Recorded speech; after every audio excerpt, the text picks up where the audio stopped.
He put the bear in the basement on a Tuesday night. No ceremony, no speech. Just his hand around the ceramic, the weight of it surprising him after 14 months of looking at it without touching it, and then the shelf was empty, and he stood in his kitchen in the quiet and didn't know what to do with his hands. That was the night she was already asleep down the hall, the woman who had shown up 2 hours earlier in the rain. 2 suitcases.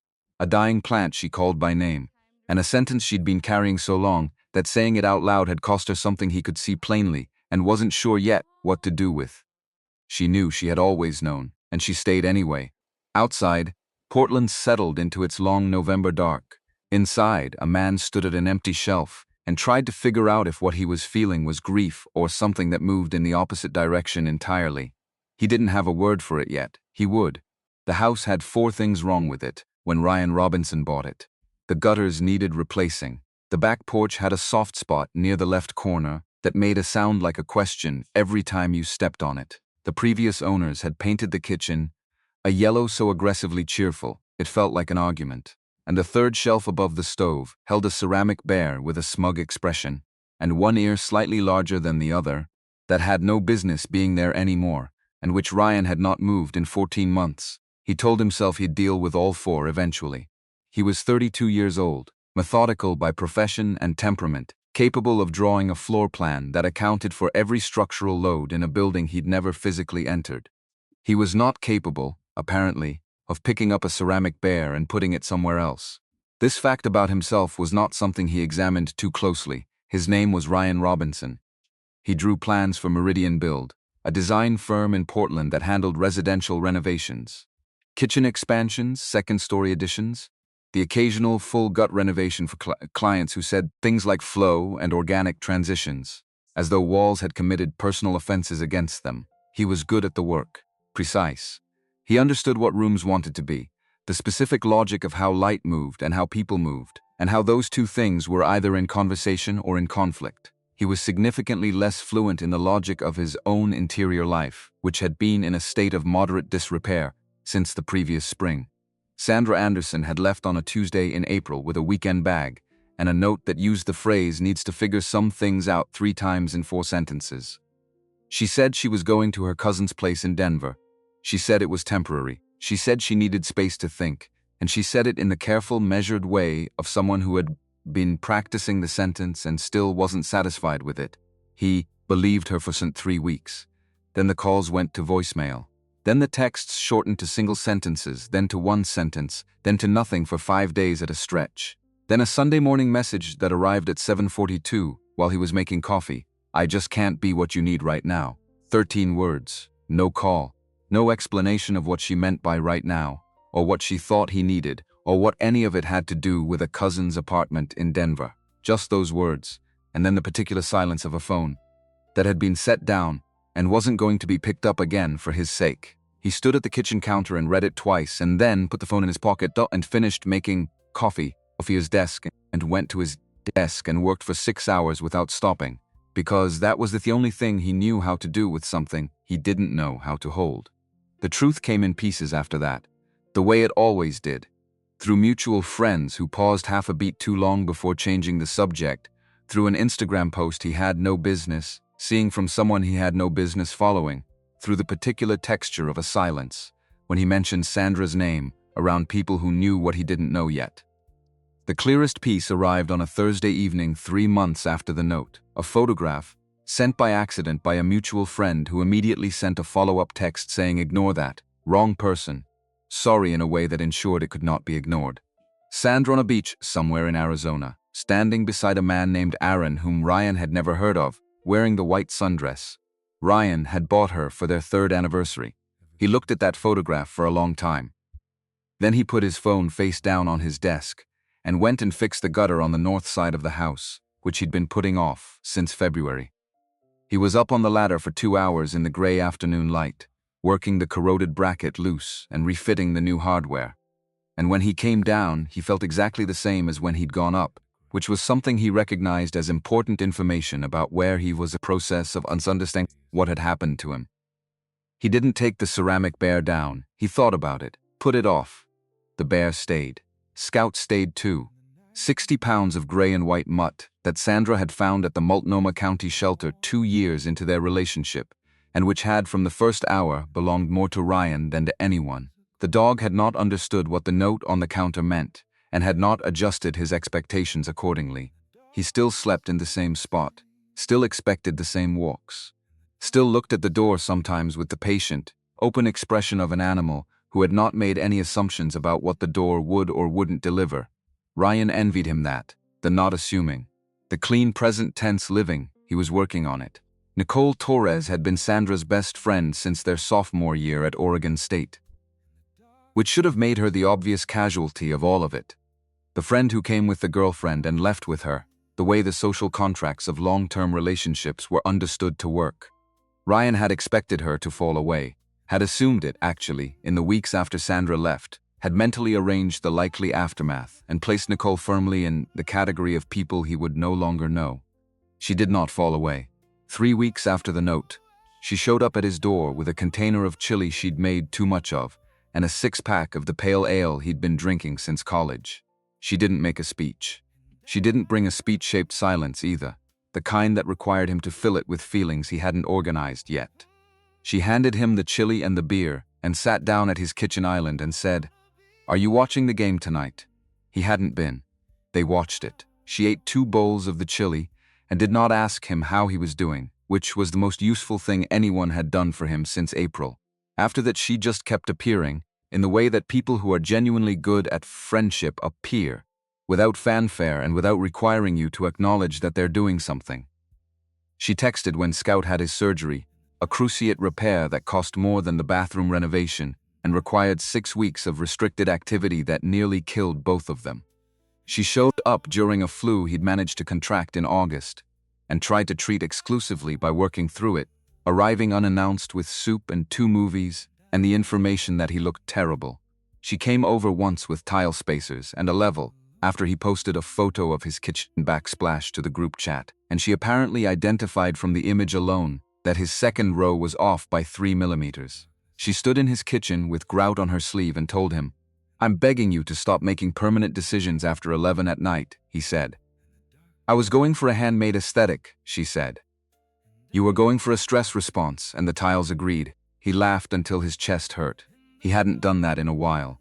The thing about Nicole Torres was that she had a particular quality he'd noticed the first time he'd met her, at some dinner Sandra had hosted 2 years ago, and which he had filed under the correct heading at the time, and kept filed there afterward. She was sharp in a way that moved fast and didn't show off. She managed complexity the way some people managed music, instinctively, with an internal sense of what was off before she could name it.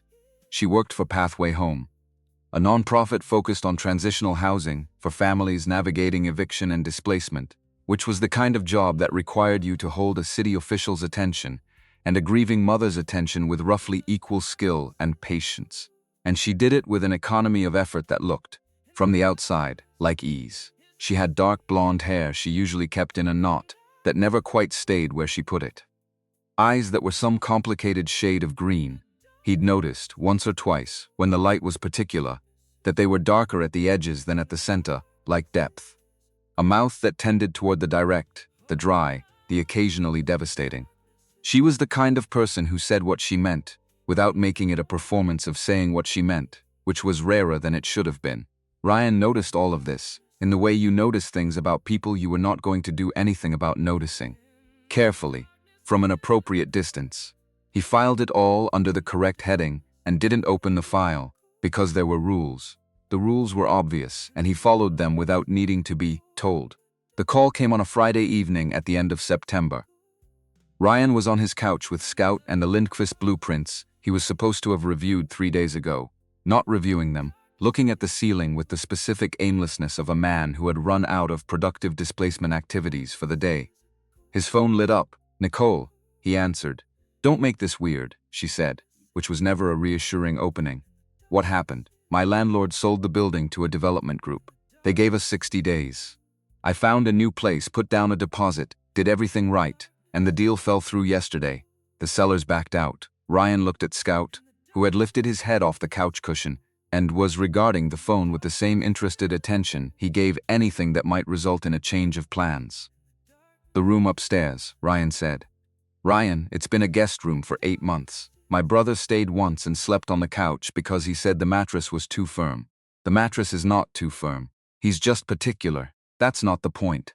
How weird are we talking? A pause.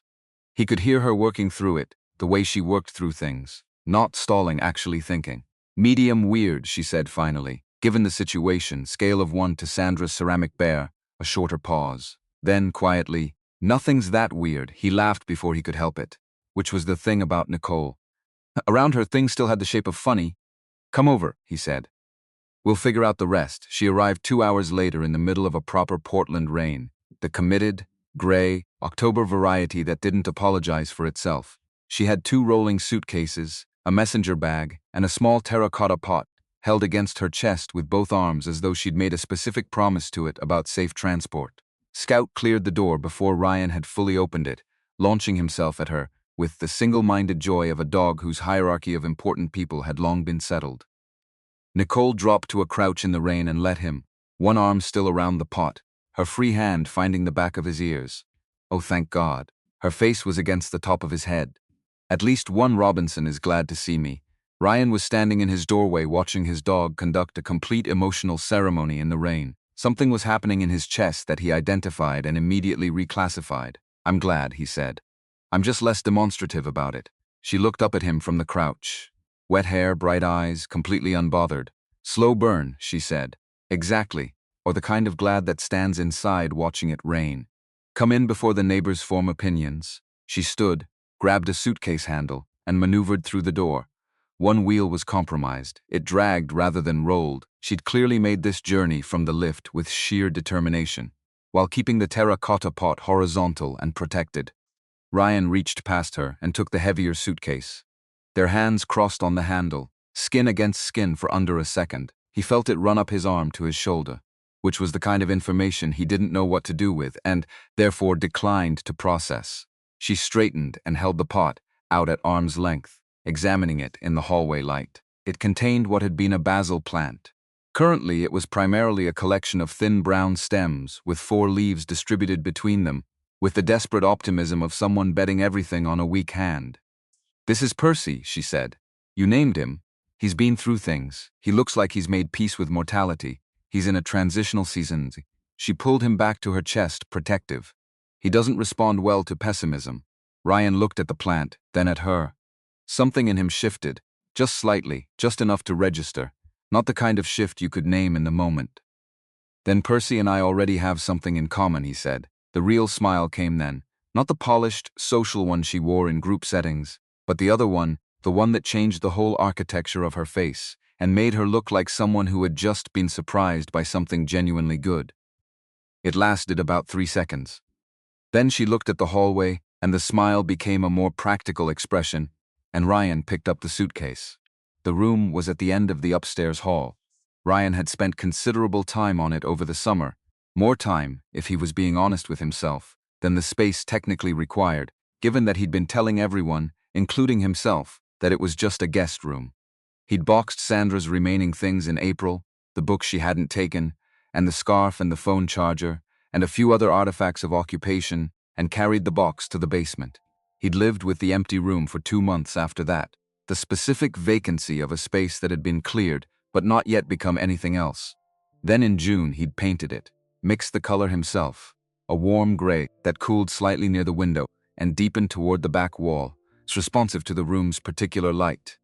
He'd replaced the bed frame. The old one had been wobbly in the way of furniture that's been moved too many times, and hung curtains that blocked the early morning light, which came in at an angle in that room that would have woken anyone up by 6:30. He'd built shelving on the east wall, which had taken an entire weekend, and 2 trips to the hardware store, and 1 extended conversation with himself about whether the project was practical or something else entirely. Practical, he'd decided. He set Nicole's suitcase beside the bed and stepped back. She stood in the doorway with Percy in the crook of one arm and took in the room, the walls, the shelves, the curtains, the way it fit together.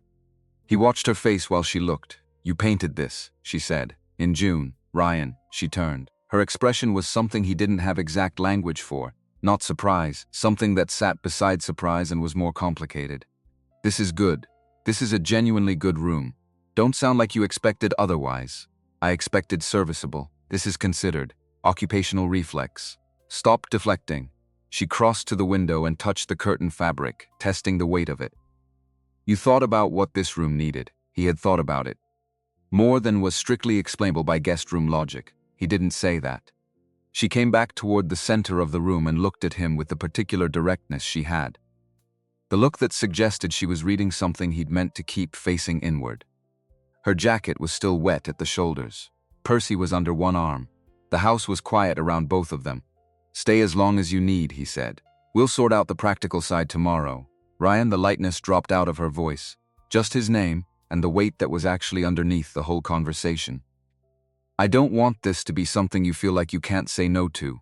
You're not taking advantage of me. You're the kind of person who would say that even if I was. People keep telling me that like it's a criticism. It's not a criticism. She held his gaze. It's a concern. You brought me chili when I'd the flu and didn't make me talk about it. You have significant goodwill in this house. Something in her face softened around the edges. Not enough that she'd acknowledge it. I'm paying actual rent. We'll negotiate. That's not a no. That's a we'll talk about it tomorrow. She put Percy on the windowsill, in the spot that would get morning light, and turned back to face him. They stood on opposite sides of the room, not quite close, and the house was very quiet except for Scout's nails on the hallway floor outside and the rain on the window behind her. The practical side, she said. Okay. Tomorrow. He nodded, and then, because he was watching her face and saw the thing she was carrying underneath the practical ease of her, he said, You're going to be fine in here. She looked at him. The expression she made was too fast to read completely. I know, she said. I know I am. He left her to settle in. He went downstairs and did the dishes from the dinner he'd made earlier, which he'd eaten alone at the kitchen counter, and listened to the sounds of someone new in the house. The unfamiliar creak of footsteps in an unfamiliar pattern, drawers being opened and assessed, Percy being introduced to his windowsill. Scout sat at the base of the stairs, with his chin on the bottom step, and pointed his face toward the sounds with the focused attention of an animal who had just had his understanding of the household's population revised and was updating his model accordingly. Ryan dried the last dish and stood at the sink for a moment. Outside, the rain had leveled into something quieter, the long, steady note of a Portland October night doing what it did. He was fine. Everything was fine. He went and got 2 glasses and filled them with water and took both upstairs. He knocked on her door. She opened it. She had changed into pajama pants and an oversized shirt, her hair down, and she had arranged the room with considerable efficiency for someone who had been in it for 30 minutes. Both suitcases open but organized rather than exploded. The desk surface already configured. Percy repositioned to a slightly different angle on the windowsill with what appeared to be deliberate intent. He held out the glass of water. She looked at the glass and at him. She took it without saying anything, which was its own kind of language. Good night, he said. Good night, Ryan. Her voice was quiet. Not tired exactly, settled. Thank you. Actually, stop, he said. She laughed, just slightly. He went back to his room. He lay in the dark and listened to the house redistribute itself around 2 people instead of 1. The specific sound of someone else breathing on the other side of a wall. The small shifts and adjustments of a building that had been occupied a particular way for 14 months, accommodating a change. Scout came up and lay on the floor at the foot of his bed, which was technically the designated spot, but also, he now noticed, perfectly positioned at the junction of both rooms. Ryan closed his eyes. He was not going to make this into something it wasn't. He went to sleep. In the morning, there was a mug on the counter, black coffee, still warm. A yellow sticky note folded over the rim in the specific way of someone who wanted to make sure it stayed put. Sorry. Also, your coffee maker is deeply dramatic and I think it has opinions about you. Ryan read the note twice. He read it standing in his kitchen in his socks at 6:20 in the morning, with the particular stillness of a man who has just been given something small and precise that lands in exactly the right place. He put the note in the drawer beside the silverware. He drank the coffee. Then he took the ceramic bear down. He did it the same way he handled decisions he'd been circling too long. Quickly, once the decision was clear, before the part of his brain that specialized in qualification could organize a counter-argument. He wrapped one hand around the body of it, lifted it off the shelf, held it for a moment. It was heavier than it looked, or he'd been overestimating his attachment. He carried it to the basement. and set it on the wooden shelf between the exterior primer and a box of old tax returns, and looked at it there and felt nothing significant about it. He went back upstairs. Nicole was in the kitchen doorway in her pajama pants and his old gray Portland State sweatshirt. He wasn't sure how it had migrated to her room, but it was clearly not returning. With her hair loose and Percy cradled in both arms, she was looking at the empty shelf. "You moved him," she said. "Witness protection. He knows what he did." Her mouth moved. Not quite a smile yet. "How does it feel?" He looked at the empty shelf, considered the honest answer. "Quita," he said. She was quiet for a moment. Her eyes were bright in a way she was working to keep contained. "I'm not crying," she said. He looked at her eyes. "Obviously not. I'm having a moment about Percy. He survived his first night. Percy is on the windowsill. He's fine. He was dying 2 days ago. He was dying 2 weeks ago. Last night just continued the trend." She laughed. It came out of her without warning, and she pressed her free hand over her mouth. And Ryan laughed too, and the kitchen changed in the way that rooms change sometimes, when something that had been held tight in them was finally released. Scout materialized from the hallway and went directly to Nicole, leaning against her legs with his full weight. She absorbed it without breaking stride. She had, Ryan noticed, already begun to do this without thinking. Accommodate the dog's need for contact with the casual ease of someone who had always had that particular weight to factor in. "Breakfast?" he said. "Coffee first, then breakfast. I don't make decisions before coffee. There's coffee. I see the coffee. I made the coffee." She set Percy carefully on the counter and reached past Ryan for the mug she'd apparently set aside for herself. Her shoulder brushed his arm. She didn't notice. Or she noticed and gave no indication. "Your machine is genuinely difficult to operate. There are more buttons than are necessary for the function. I've had it for 6 years, and in those 6 years, has anyone told you it makes a sound like a small engine refusing to start? It always makes that sound, and you've just accepted this. Coffee comes out." She looked at him over the rim of the mug with an expression that was equal parts judgment and amusement. "That is an extremely low bar. It's a consistent bar. I'm buying you a new coffee maker. You are not buying me a new coffee maker. I'm adding it to the rent. You haven't agreed to a rent number yet. Then I'm adding it to the spirit of the arrangement." He looked at her. "Are you always like this before coffee?" She took a long drink. "I'm always like this. The coffee just brings it into focus. That was the morning that set the rhythm. It wasn't decided. It wasn't discussed. It just established itself in the way of things that were simply true." She made coffee when she was up first, which was most mornings, because she ran early and came back needing it. He made eggs when the timing worked. They ate at the island on the 2 bar stools that didn't quite match and passed the hot sauce back and forth or talked about whatever was in front of them, work or weather, or Scout's various crimes against the household, and then went about the rest of their days. The thing about living with Nicole Torres was that she occupied space with a specific efficiency. She didn't sprawl. She didn't leave a wake of objects in every room she'd been in. She had an internal ordering system. Her work things here, her personal things there, a clear hierarchy of which surfaces were for which purposes, and it operated so naturally that it didn't read as tidiness so much as presence. She was simply clear about where things belonged. Her cinnamon tea claimed the second cabinet. This happened by the end of the first week. She had 4 kinds, and they lined up in a row that was organized in some way Ryan couldn't decode, but which clearly made sense to her. He put his things on other shelves without being asked to. It didn't occur to him not to. Her shoes lived by the back door, her work bag on the hook beside the back door. Her laptop, when she was working from home, at the kitchen table between roughly 9 and noon, and then relocated to her room for the afternoon calls. She had a voice she used for work. Calm and precise and carrying an authority she didn't perform. It just was. And he'd hear it through the wall or through the kitchen floor and stop what he was doing for a half beat, not long enough to constitute anything, just a pause.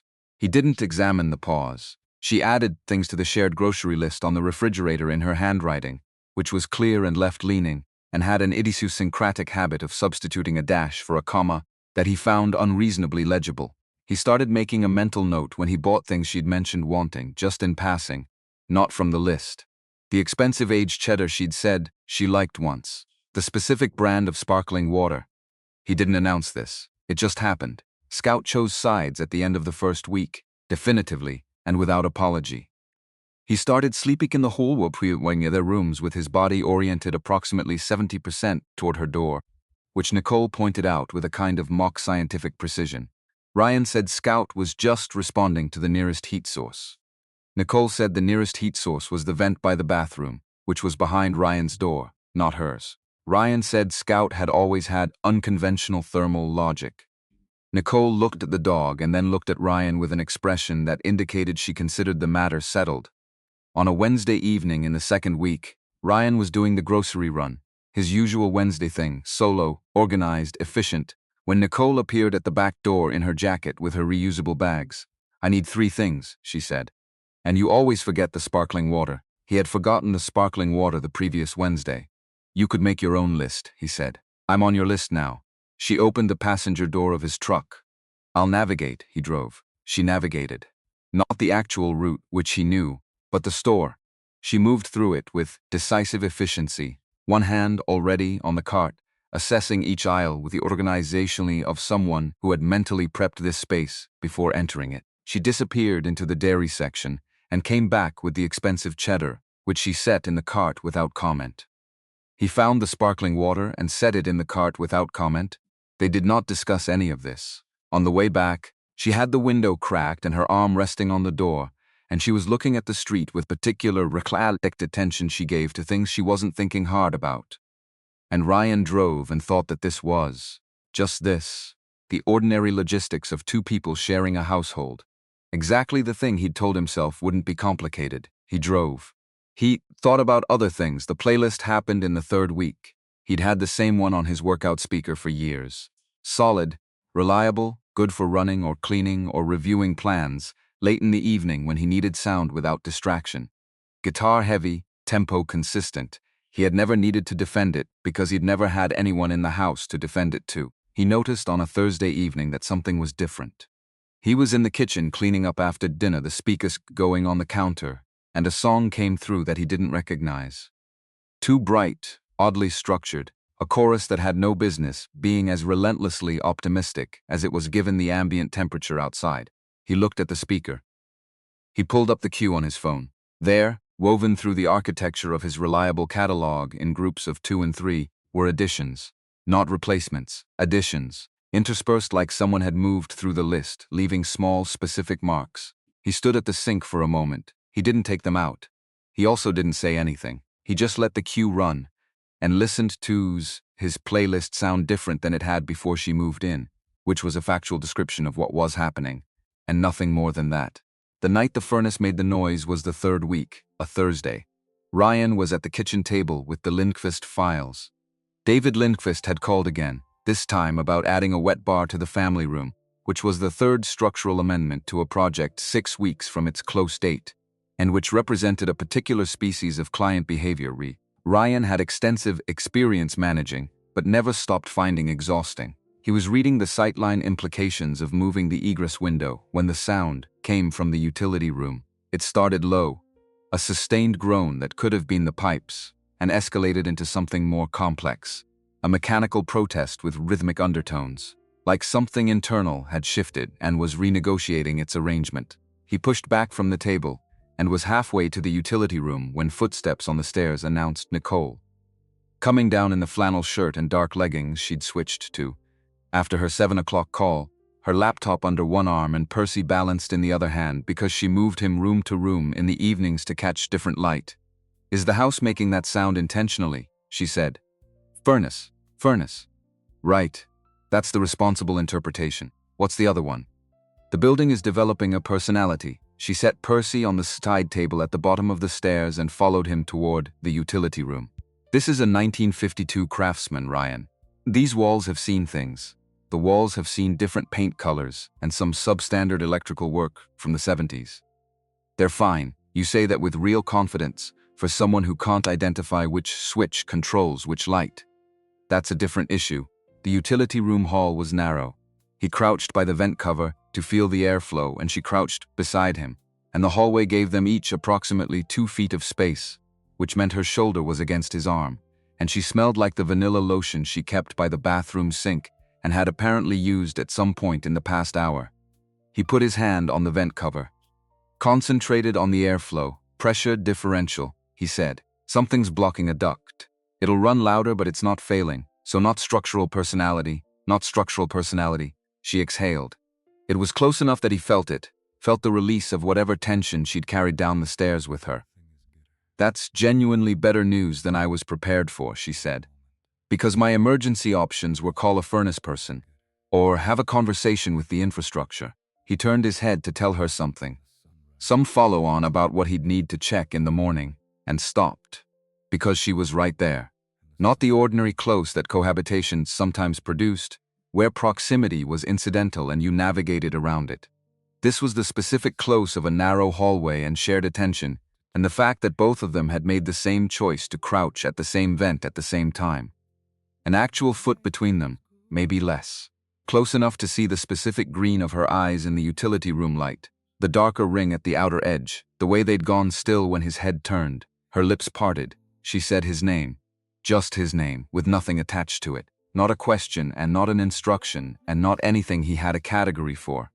It landed in the hallway and stayed there. The furnace banged, a single sharp concussive sound that wasn't distress, just the pressure differential equalizing suddenly, but it was loud and abrupt, and Nicole startled backward, and Ryan caught himself on the wall and Scout, from the living room, where he'd been monitoring the situation from a safe distance, issued one authoritative bark to indicate his position on unexpected machinery sounds.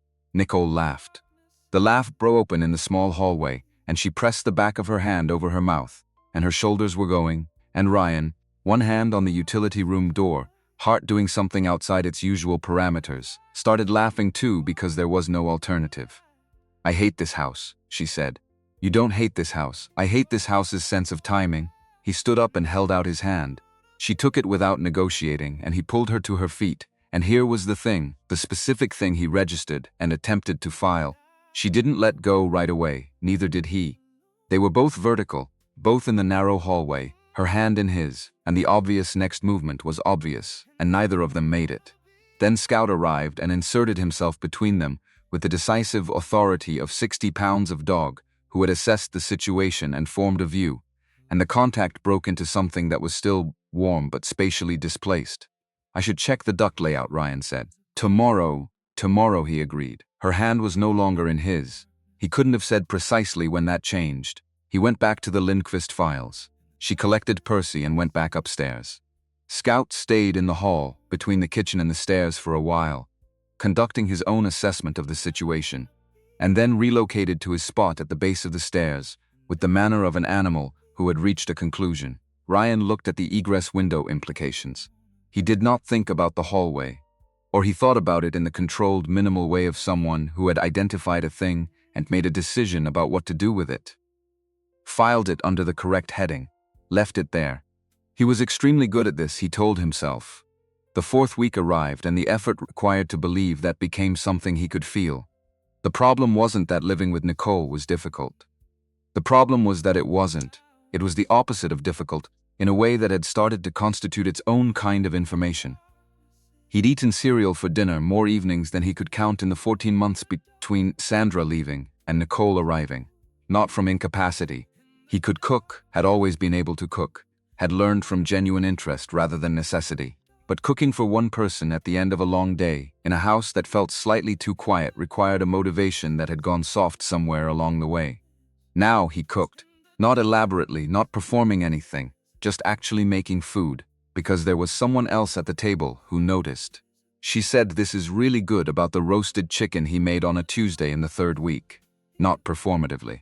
She said it the way you said something that was simply true, with the specific weight of a genuine response and not a social one, and went back to eating. Ryan, standing at the counter, felt something rearrange itself in his chest and spent the rest of the meal being very focused on the chicken. He also started running again. He'd let it lapse over the summer, the way the non-essential things lapsed when you were living alone inside a narrowed version of your life. Nicole ran every morning. She left at 6:45 without discussion, came back 50 minutes later with the particular efficiencies of someone who treats physical exertion as logistics, and poured water at the kitchen tap as her only acknowledgement that she'd done it. By the 2nd week, Ryan was setting his alarm 20 minutes earlier. Not to run with her. He had clear reasons for maintaining that boundary. It sat exactly at the edge of the category of things he was not going to incorporate into his daily life without examination. But running again, in a different direction. He ran alone. He came back to find her at the counter already showered. They said good run to each other and got on with the morning, and that was completely unremarkable. He was constructing an entire architecture of unremarkable. And then the pancake night. The barbecue place on Mississippi was closed for a private event. Ryan had driven past the sign on his way home.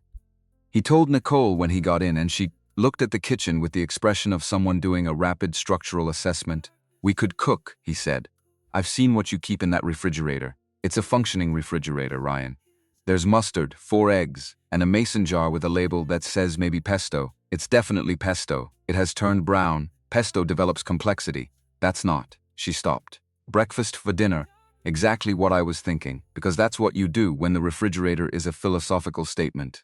They made pancakes, eggs, bacon, and what began as hash browns and evolved into something Nicole called potato confetti, and Ryan called accurately, which was not hash browns. The playlist ran through the speaker on the counter, his music, with her additions woven through it. And she danced between the stove and the counter, while she managed the pancakes. The kind of dancing that wasn't performance, just motion, the way she moved when she wasn't thinking about moving. Off the beat slightly, genuinely joyful, completely uninterested in whether anyone was watching. She was a bad pancake flipper. This was information Ryan could not have anticipated having, and which now felt significant.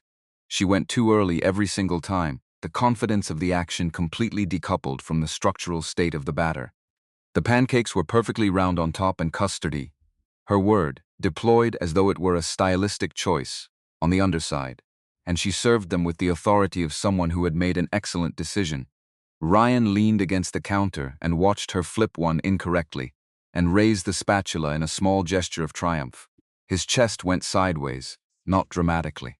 Not the way you'd describe it afterward to someone if you were describing it. Just a quiet, unannounced shift in the internal arrangement of things, like a room settling after a door's been opened.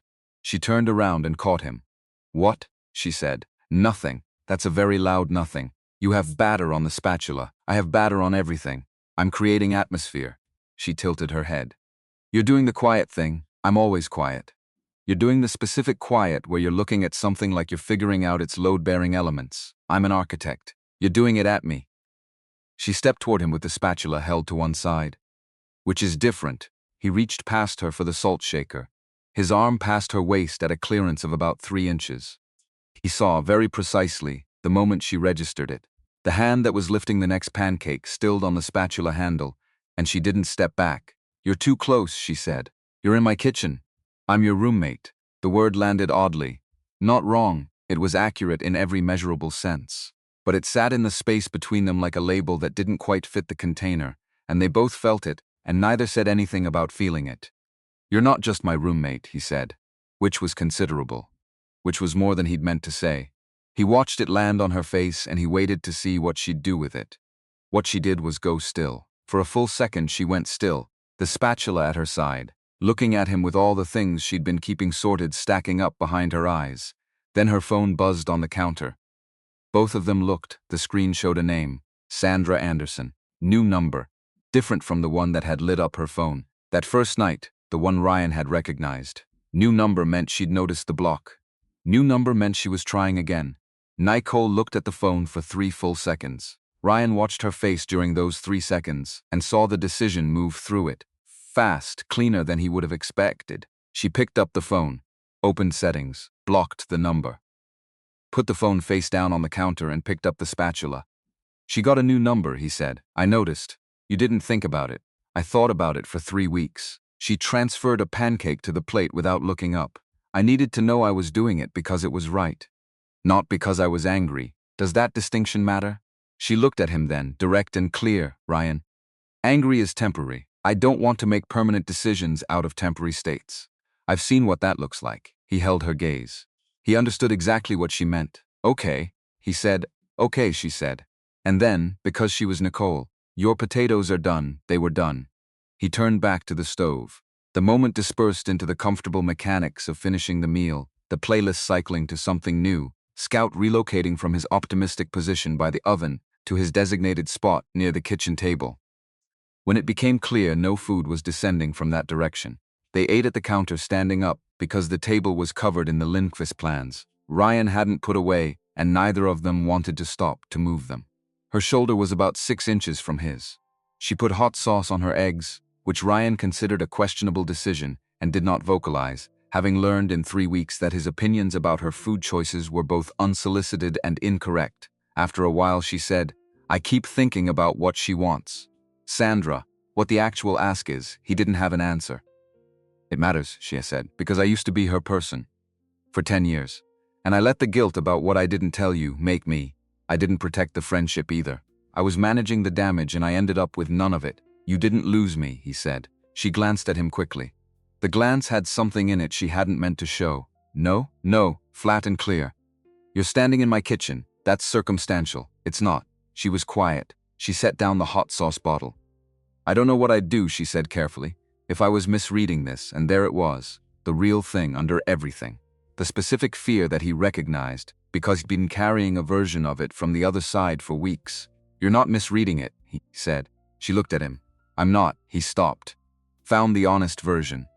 There are things I'm still working out, but you're not misreading what's there. I can tell you that clearly." She held his gaze for a long moment. The kitchen was quiet except for the music and Scout's breathing at the edge of the room. "Okay," she said finally. "Small and real. That's enough for tonight. Don't push it, Robinson," he said, preempting her. She laughed, startled and unguarded, and the kitchen rearranged itself into something warmer and less pressurized, and he laughed too, and they finished the food, and she stole the last piece of bacon, and he let her, and the night wound down into its ordinary conclusion. They ended up on the porch. November had settled in while they weren't paying attention. The sky lower, the light at a different angle, the air carrying the smell of wood smoke from somewhere up the block. Scout had made his position on cold weather definitively clear and remained inside, stationed at the living room window in a supervisory capacity. Ryan and Nicole stood at the porch rail with their coffee mugs and let the evening be quiet around them for a while. The street was wet from afternoon rain, the streetlight making orange reflections in the pavement. Nicole said, "Can I ask you something? You've been building to it for 10 minutes. 8. I timed it. Ask." She turned her mug in both hands. "Do you still love her?" He didn't rush the answer. He looked at the street and did the honest interior work of actually checking. "No," he said. "I think I loved who I thought she was. And then I loved the idea that if she came back, it would mean I hadn't been as easy to leave as I was." A pause. "But I don't want her back. I know that now." Nicole was very still beside him. He turned to look at her. Her face in the porch light was waiting, carefully, for whatever came next. "What I want," he said, "is already here." She made a small sound. Not quite a breath, not quite a word. She was looking at him with something layered in her eyes that he couldn't read in sequence. Warmth and fear, and something that might have been the earliest and most fragile form of relief. Ryan, quiet, not backing away. Like someone testing weight on something new. "I know the complications," he said. "I know what she was to you, and what she was to us, and I know what the rules are supposed to be. But I've been watching you in this house for 5 weeks, and the problem isn't that it's been strange. The problem is that it hasn't been strange at all. It's been the most settled I've felt in over a year." She laughed, short and startled, then pressed her lips together. "That's a terrible thing to say," she said. "That's a terrible, specific, wonderful thing to say, and you know exactly what you're doing." "I know," he admitted. She looked at him for 3 more seconds, measuring. Then her hand came up to the front of his jacket and held the fabric. Not pushing, just holding, tentative and decided at the same time. He understood what this moment was. He understood it with the same clarity he had when a room finally resolved, when the proportions settled and the light fell right, and the space told you it was finished. He wasn't lonely. He'd been lonely before. Lonely was the ceramic bear on the shelf, and the cereal dinners, and the specific quality of checking his phone at midnight. This was not that. This was a woman holding his jacket in the November dark and him knowing, without fog or qualification, that he wanted her specifically. Not comfort, not company her. He leaned down and kissed her, not rushed, careful enough to be a question. She answered by pressing her hand flat against his chest and kissing him back, and the answer was yes. She made a small sound, the kind that's been held for a while and is finally let go. He put one hand at her jaw, tilting just slightly, and the street and the wood smoke and the November cold went to the edges of things where they belonged. When they separated, She rested her forehead against his chin. He had his arm around her. He was aware of her in the particular way of being allowed, finally, to pay a certain kind of attention. I told myself, she said, very quiet, I wasn't going to do this. How long ago? 4 weeks, before or after the tile spaces, after. Significantly after, he pressed his lips to the top of her head. She went quiet in his arms. The porch was cold. She was there. He let himself have it. After a while, she lifted her head and looked at him. Still careful. Something new underneath the careful. For the record, she said, I've wanted to do that since the furnace. October 14th, you were very composed. I am an excellent actress. She stepped back, but not far. I'm also scared. Of what? Of being wrong. Of it being the situation and not the actual thing. He held her gaze. Is it the situation? She took her time with it. He liked that she took her time. No, she said, but I'm asking you the same question. He'd been asking himself for 3 weeks. He'd done the honest accounting. No, he said. She held his gaze. Measured. Nodded. Then we're going to be responsible about this, she said. Agreed. Very slow. Agreed. And you're going to stop looking at me in the kitchen like I'm a structural element you just discovered is decorative. He blinked. I don't. You absolutely do. She picked up her mug from the rail. It's flattering and completely inconvenient, and I need you to manage it by approximately 40%. She opened the front door and went inside. He heard Scout register her return. He stood on the porch for another minute, looking at the street, the wood smoke, the wet pavement catching the orange of the streetlights. The particular quality of the air, around something that had just happened and couldn't unhappen. He went inside and closed the door behind him. At the end of the hall, through the wall, he could hear the quiet sounds of her settling in. The click of her lamp, the low, one-sided exchange she had with Scout before she slept, which was the last thing he heard before he lay in the dark and thought, I don't know how to do this right. And then, for the first time in 14 months, but I want to find out. The second week was easier than the first. The third was harder. Not because anything went wrong, because nothing did. Because the mug was always there. Because the coffee was always black, no sugar, exactly right. And Ryan kept finding himself standing in front of it at 6:30 in the morning, with the specific sensation of someone who has been hungry for a long time, and is only now, in this particular context, beginning to understand the shape of what they've been missing. That was problem with the third week. The first week had structure. They'd been careful with it, treating the whole arrangement with a deliberate practicality that gave them both something concrete to look at instead of each other. Parking spots. Grocery cost splitting. Which bathroom drawer was whose?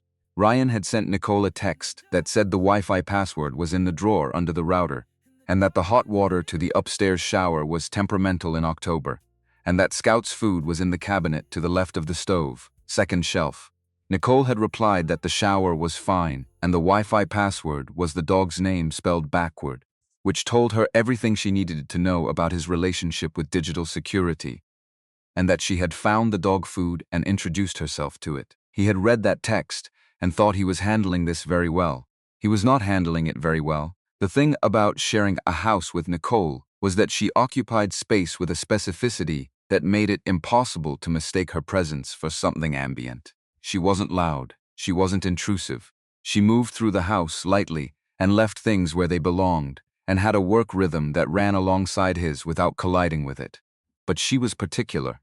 Particular in the way that certain materials were particular, the way good hardwood was particular, where the grain of it was its own argument, and you noticed it every time you walked across the floor. He noticed. He noticed the cinnamon tea in the second cabinet, and the way she'd arranged it in some private sequence he couldn't decode. He noticed her work voice through the wall, the one she used for difficult calls, measured and immovable, the voice of someone who had learned long ago that authority didn't require volume. He noticed that she came back from her morning runs with a kind of efficient calm, poured water at the tap, stood at the counter and looked out the window for approximately 90 seconds, and then became functional for the rest of the day. He noticed that Percy had been moved twice to different spots on the windowsill, tracking the light as it changed across October, and that each new position had been considered. He noticed all of it in the way he noticed structural details in a room he was assessing, with the professional reflex of a person trained to understand how things fit together. That was what he told himself. Scout was not making this easier. The dog had established his allegiance in the first 24 hours, and had spent every day since doubling down on it. His nighttime position had migrated from the foot of Ryan's bed to the hallway between their rooms, and then from the hallway to directly in front of Nicole's door, a repositioning that was not subtle, and which Ryan chose to interpret as a neutral observation about warmth distribution in the house, until Nicole pointed out, with the focused patience of someone explaining something to a person who was being deliberately obtuse, that the bathroom vent was behind his door and not hers, and that warmth distribution did not explain the trajectory. Ryan said Scout had always had idiosyncratic spatial preferences. Nicole said Scout was a 60-pound statement and he should read it. Scout, from the hallway, exhaled with the weighted finality of an animal who had already said everything he intended to say on the subject. The rhythms built without announcement. Wednesday groceries. He'd done this alone since moving in, a precise and solo operation, and now Nicole appeared at the back door with her reusable bags and a pre-organized mental list that she executed with the efficiency of someone who had already mapped the store. She went left, he went right, they converged at the cart, with items neither had specifically discussed, and which always turned out to be the correct things to have purchased: the expensive cheddar, the particular sparkling water, the two kinds of crackers that appeared to multiply slowly in the second cabinet, Friday takeout established without a conversation about establishing it, the kind of ritual that becomes real through repetition before you've decided whether you want it to be real. The porch on Sunday mornings, coffee and cold air, and Scout between them on the step, and the particular Portland silence that settled over residential streets on Sunday mornings, like something the city had agreed to keep for people who needed it. They didn't talk much on Sunday mornings. They didn't need to. Ryan would look at the empty flower boxes along the porch rail and think vaguely about spring, and Nicole would look at her phone, or at the street, or at nothing in particular, with the relaxed attention of someone who was simply present without agenda. And it was so ordinary that it was almost alarming. He kept waiting for it to feel strange. It didn't feel strange. That was the alarming part. He understood by the fourth week, building an entire internal architecture around the concept of unremarkable. And the problem with architecture was that he knew when something was load-bearing. The grocery runs were load-bearing. The porch mornings were load-bearing. The playlist he'd stopped trying to reclaim was load-bearing.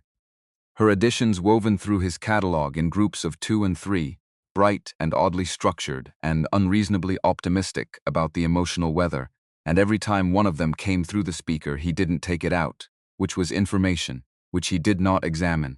He was an architect. He knew what it meant when you didn't take something out that you could take out. He also knew what it meant when you started making roasted chicken on a Tuesday for no specific reason except that there was someone else at the table, and she'd said this is really good the previous week in the particular way. Of someone saying something simply true, not managing the social contract of shared meals, just responding to the actual quality of the thing in front of her. He knew what it meant that he'd started running again after a summer of not running. He knew what it meant that he set his alarm 20 minutes earlier not to run with her. He maintained that boundary with real deliberateness. Running together occupied a category of domestic intimacy he wasn't prepared to step into without looking first. But to run at all, which he hadn't been doing, which he was doing now, he knew what all of it meant. He was filing it under the wrong heading on purpose, and he was aware that was what he was doing. Fourth week, Thursday. The furnace follow-up. He'd told her he'd check the duct layout the morning after the utility room incident, and he did. Spent 40 minutes in the basement tracing the distribution system, identified the partial blockage at the junction near the northeast corner, cleared it with a shop vacuum and a flexible brush attachment, and the specific satisfaction of diagnosing something correctly. He came upstairs and found Nicole at the kitchen table on a call, her work voice going full authority at whoever was on the other end of what sounded like a city council complication, and he stood in the doorway for a moment watching her work. She pointed at him without breaking the call, then pointed at the coffee maker, then at his empty mug on the counter. He poured his own coffee and went to his office and did not think about the hallway the previous night in any sustained way. Except he thought about it in a sustained way. Not the moment itself, though the moment itself was a significant piece of information he was managing carefully. What he thought about was what she'd said. Just his name, just that. With nothing attached, nothing directing it, nothing he could file neatly under the heading of friend, saying something to friend in a utility room hallway. Just his name and a voice that had a quality he was trying not to define. He worked on the Lindqvist plans. The egress window had a sightline problem he'd been circling. He fixed it, or started fixing it, and then found himself reading the same measurement 3 times without absorbing it. He put the plans down. He went and got a glass of water and stood at the kitchen sink and looked out at the backyard, which was in its November state. The garden beds his last tenants had put in going to straw, the single apple tree at the back fence holding 3 leaves that had apparently declined to participate in autumn. And he had a conversation with himself that was not comfortable, but which was increasingly necessary. He was in trouble. Not the manageable kind, where you identified the risk and apply appropriate countermeasures. The other kind. The kind where you'd been applying countermeasures for 3 weeks. And the countermeasures had started to feel like their own evidence. He was in trouble, and he was going to have to figure out what to do about it.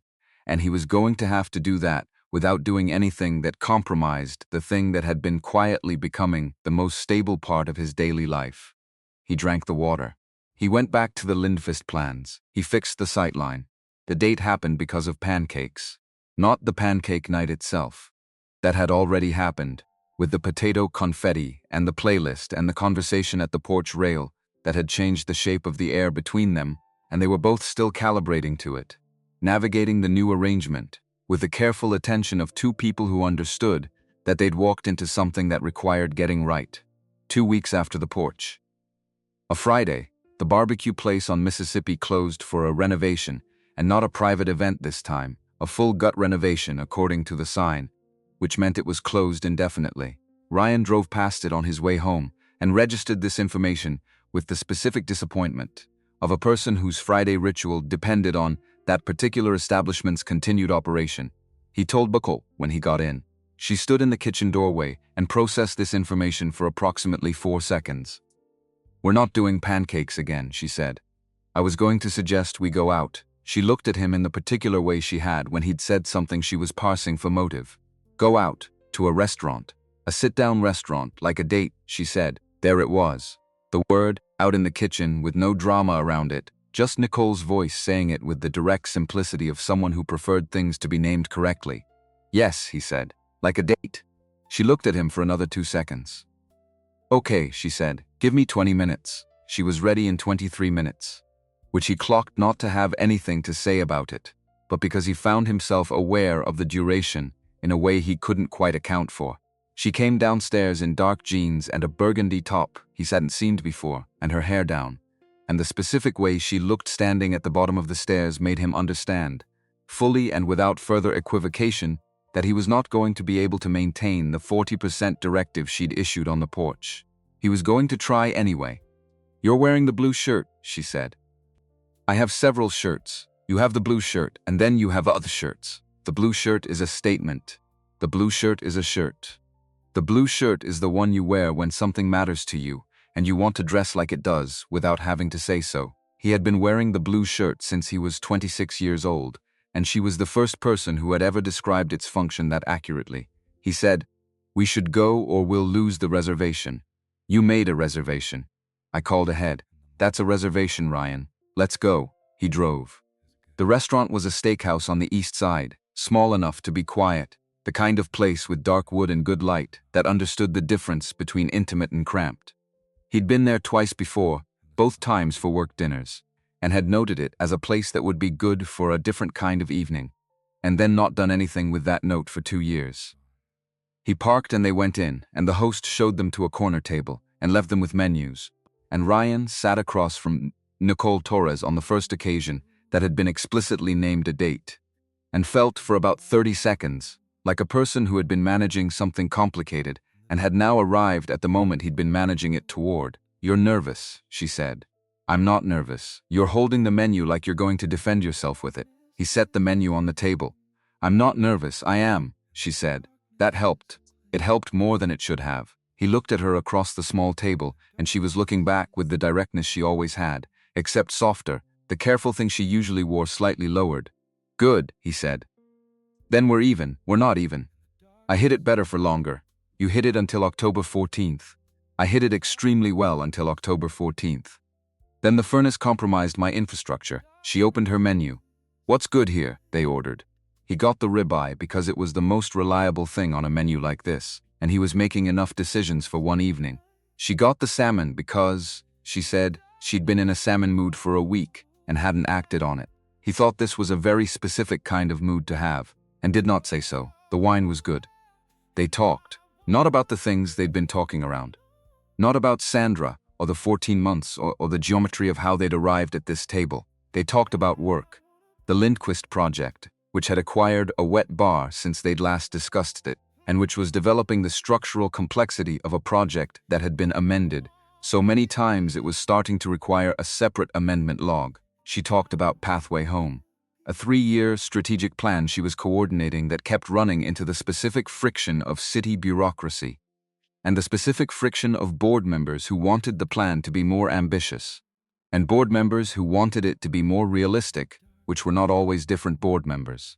How do you manage them? He said. The ones who want opposite things from the same document. You find the thing they agree on underneath the thing they disagree about, she said. There's always something. Usually it's that they both want the organization to succeed. You build up from there. That's a very patient approach. I'm a very patient person. He looked at her. You flipped every pancake too early. Pancakes are different. Pancakes don't have underlying shared goals. She picked up her wine glass. Also, I maintain that the pancakes were fine. The pancakes were custardy. Custardy is fine. Custardy means undercooked. Custody means something that you clearly don't have the palate to appreciate. He laughed and she laughed, and the dinner found its level, which was the level things with Nicole always found. Quick and honest, and occasionally sideways into something he hadn't seen coming. She told him about her mother in Spokane, who was 71 and taking watercolor classes and calling Nicole every Sunday with progress updates that were equal parts artistic and existential. He told her about his brother in Bend, 3 kids under 8, who called every few weeks to describe parenthood in terms that made it sound like advanced crisis management with an unpredictable client. At some point in the second half of dinner, the conversation shifted in the way it sometimes did with her, from the surface things to the things underneath. She was turning her wine glass by the stem, looking at it rather than at him, and she said, I used to think love was supposed to be loud. He waited, big declarations. The kind of thing that was visible from a distance. Someone proving it in a way that couldn't be missed. She looked up, and now I think maybe it's someone who notices when you're out of cinnamon tea and puts it on the list without being asked. His throat did something it had no business doing over a sentence about tea. He reached across the table, palm up. A question without words. She looked at his hand for 2 seconds, then placed hers in it. I want to choose you loudly too, he said, when it's right. That's also a thing I want. Her thumb moved across his knuckles. Once. Careful, Robinson. That sounded like a promise. It was a promise. She held his gaze for a moment. Then she looked down at their hands on the table, and a small smile moved across her face. Not the bright one she used in groups, the other one, the one that was for things she hadn't expected to get. Okay, she said quietly. Okay. They walked after dinner. The east side had a stretch along the river that he'd always liked in November. The city lights making patterns on the water. The pedestrian bridge lit in a way that made it look like something more considered than a bridge. They walked with their coats on, and their shoulders occasionally bumping, and she found his hand without preamble, just reached over and took it, and he held it, and they walked. In the middle of the bridge she stopped. He stopped with her. She was looking up at him with the cold air on her face and her breath visible and her eyes bright. I'm happy, she said. Like it surprised her. Like she'd run into the word unexpectedly and was reporting the encounter honestly. He understood that. He recognized the specific quality of the surprise. The kind that came from having been in a diminished state long enough that the return of normal function felt remarkable. He put his gloved hand against her cheek. She turned into it slightly. Me too, he said. This is inconvenient, she said. Extremely. I had a very functional approach to this situation. You had a color-coded system. I had a color-coded system and it was working. It was working until October 14th. The furnace is responsible for all of this. I'll send it a thank you note. She laughed into the cold and he kissed her on the bridge with the river below them, and the city lights everywhere, and people having to walk around them, which she found embarrassing, and then stopped finding embarrassing, and kissed him back with the specific energy of someone who had sighed that embarrassment was a reasonable price for something real. They walked back to the car. She was still holding his hand, and she was telling him about a documentary she wanted to watch that was apparently about the infrastructure of American water systems, and which she described with genuine enthusiasm, while he drove and thought. I would drive anywhere if she was in the passenger seat talking about water infrastructure, which was a thought he'd have examined 2 months ago. Now he just let it be true. The responsible approach lasted approximately 72 hours in its strictest form. They made rules. 3 of them, proposed by Nicole with the efficient practicality of someone who understood that structure was how you kept good things from becoming complicated things. No kissing during work calls. A rule that addressed a specific risk she'd apparently identified and which Ryan agreed to without fully understanding. Until the following Tuesday, when she was in the middle of a call about the funding proposal. And he came into the kitchen for coffee, and she looked up at him with the work voice still going, and he understood the rule completely and was grateful it existed. No weaponizing the domesticity, a phrase he'd turned over several times since she said it, and which he thought was the most precise language anyone had ever used to describe a thing he didn't have a name for. Using the shared rhythms of the household as leverage. Using the ordinary proximity as currency. She was right to name it. They agreed not to do it. Scout doesn't choose sides. This rule was already broken by the time she proposed it, broken irreparably, and by 60 pounds of dog, who had made his position structurally clear weeks ago, and they both knew it, and the rule became a gesture toward the principle of the thing, rather than an enforcement mechanism. They broke the first 2 rules within 72 hours. The first break was minor. He came up behind her in the kitchen while she was on a call and touched her shoulder to show her something on his phone about the Lindqvist sightline issue, and she covered the phone and said one word at him that was not a word anyone would use with someone who was just their roommate. And he stepped back, and she finished the call, and they stood in the kitchen for a moment, looking at each other. "That was the rule," she said. "I was showing you the sightline." "The sightline could have waited 4 minutes. The sightline has been waiting for 3 weeks. I got excited." She looked at him with an expression that covered several things simultaneously. "The rule stands," she said, "with amendments for genuine structural emergencies." This was a structural emergency. The Lindqvist window is not a structural emergency. The Lindqvist window is. She kissed him, which ended the Lindqvist window discussion, and then she stepped back and said, "That was also the rule," and went back to her laptop. And Ryan stood in the kitchen and thought that the rules were probably going to require ongoing negotiation. The second break was a Tuesday night. He needed her opinion on the window unit repositioning. Actually needed it. She was right that she'd sat through more floor plan presentations than most people, and had a spatial intuition that had proven accurate twice already on the Lindqvist project. He knocked on her door. She was on her bed with her work spread around her, her hair in the loose knot she wore in the evenings, reading glasses on. She looked up. The sightline, come in." He sat on the end of her bed and spread the plans between them, and she looked at the window repositioning, and within about 2 minutes had identified a secondary sightline issue he hadn't seen, a function of the new position's angle relative to the master bedroom addition, which meant the original fix created a problem of its own that required a third adjustment. He sat there looking at the plans and listening to her explain it and thinking, "She's right, she's entirely right. And also she is sitting 3 feet from me with reading glasses and the Lindqvist plans between us like a prop we both understand is a prop, and I am not going to say that out loud." "You're right about the secondary sightline," he said. "I know. How do you know about secondary sightlines, Ryan?" "I spend 40% of my job in rooms where someone is presenting floor plans. I have absorbed things. You have absorbed things accurately. Thank you." She took the reading glasses off. The third adjustment moves the left window unit 6 inches toward the exterior wall. You lose about 8% of the glazing, but the sightline problem resolves. 8% of the glazing is significant. 8% of the glazing is significantly better than the master bedroom being visible from the family room. He couldn't argue with this.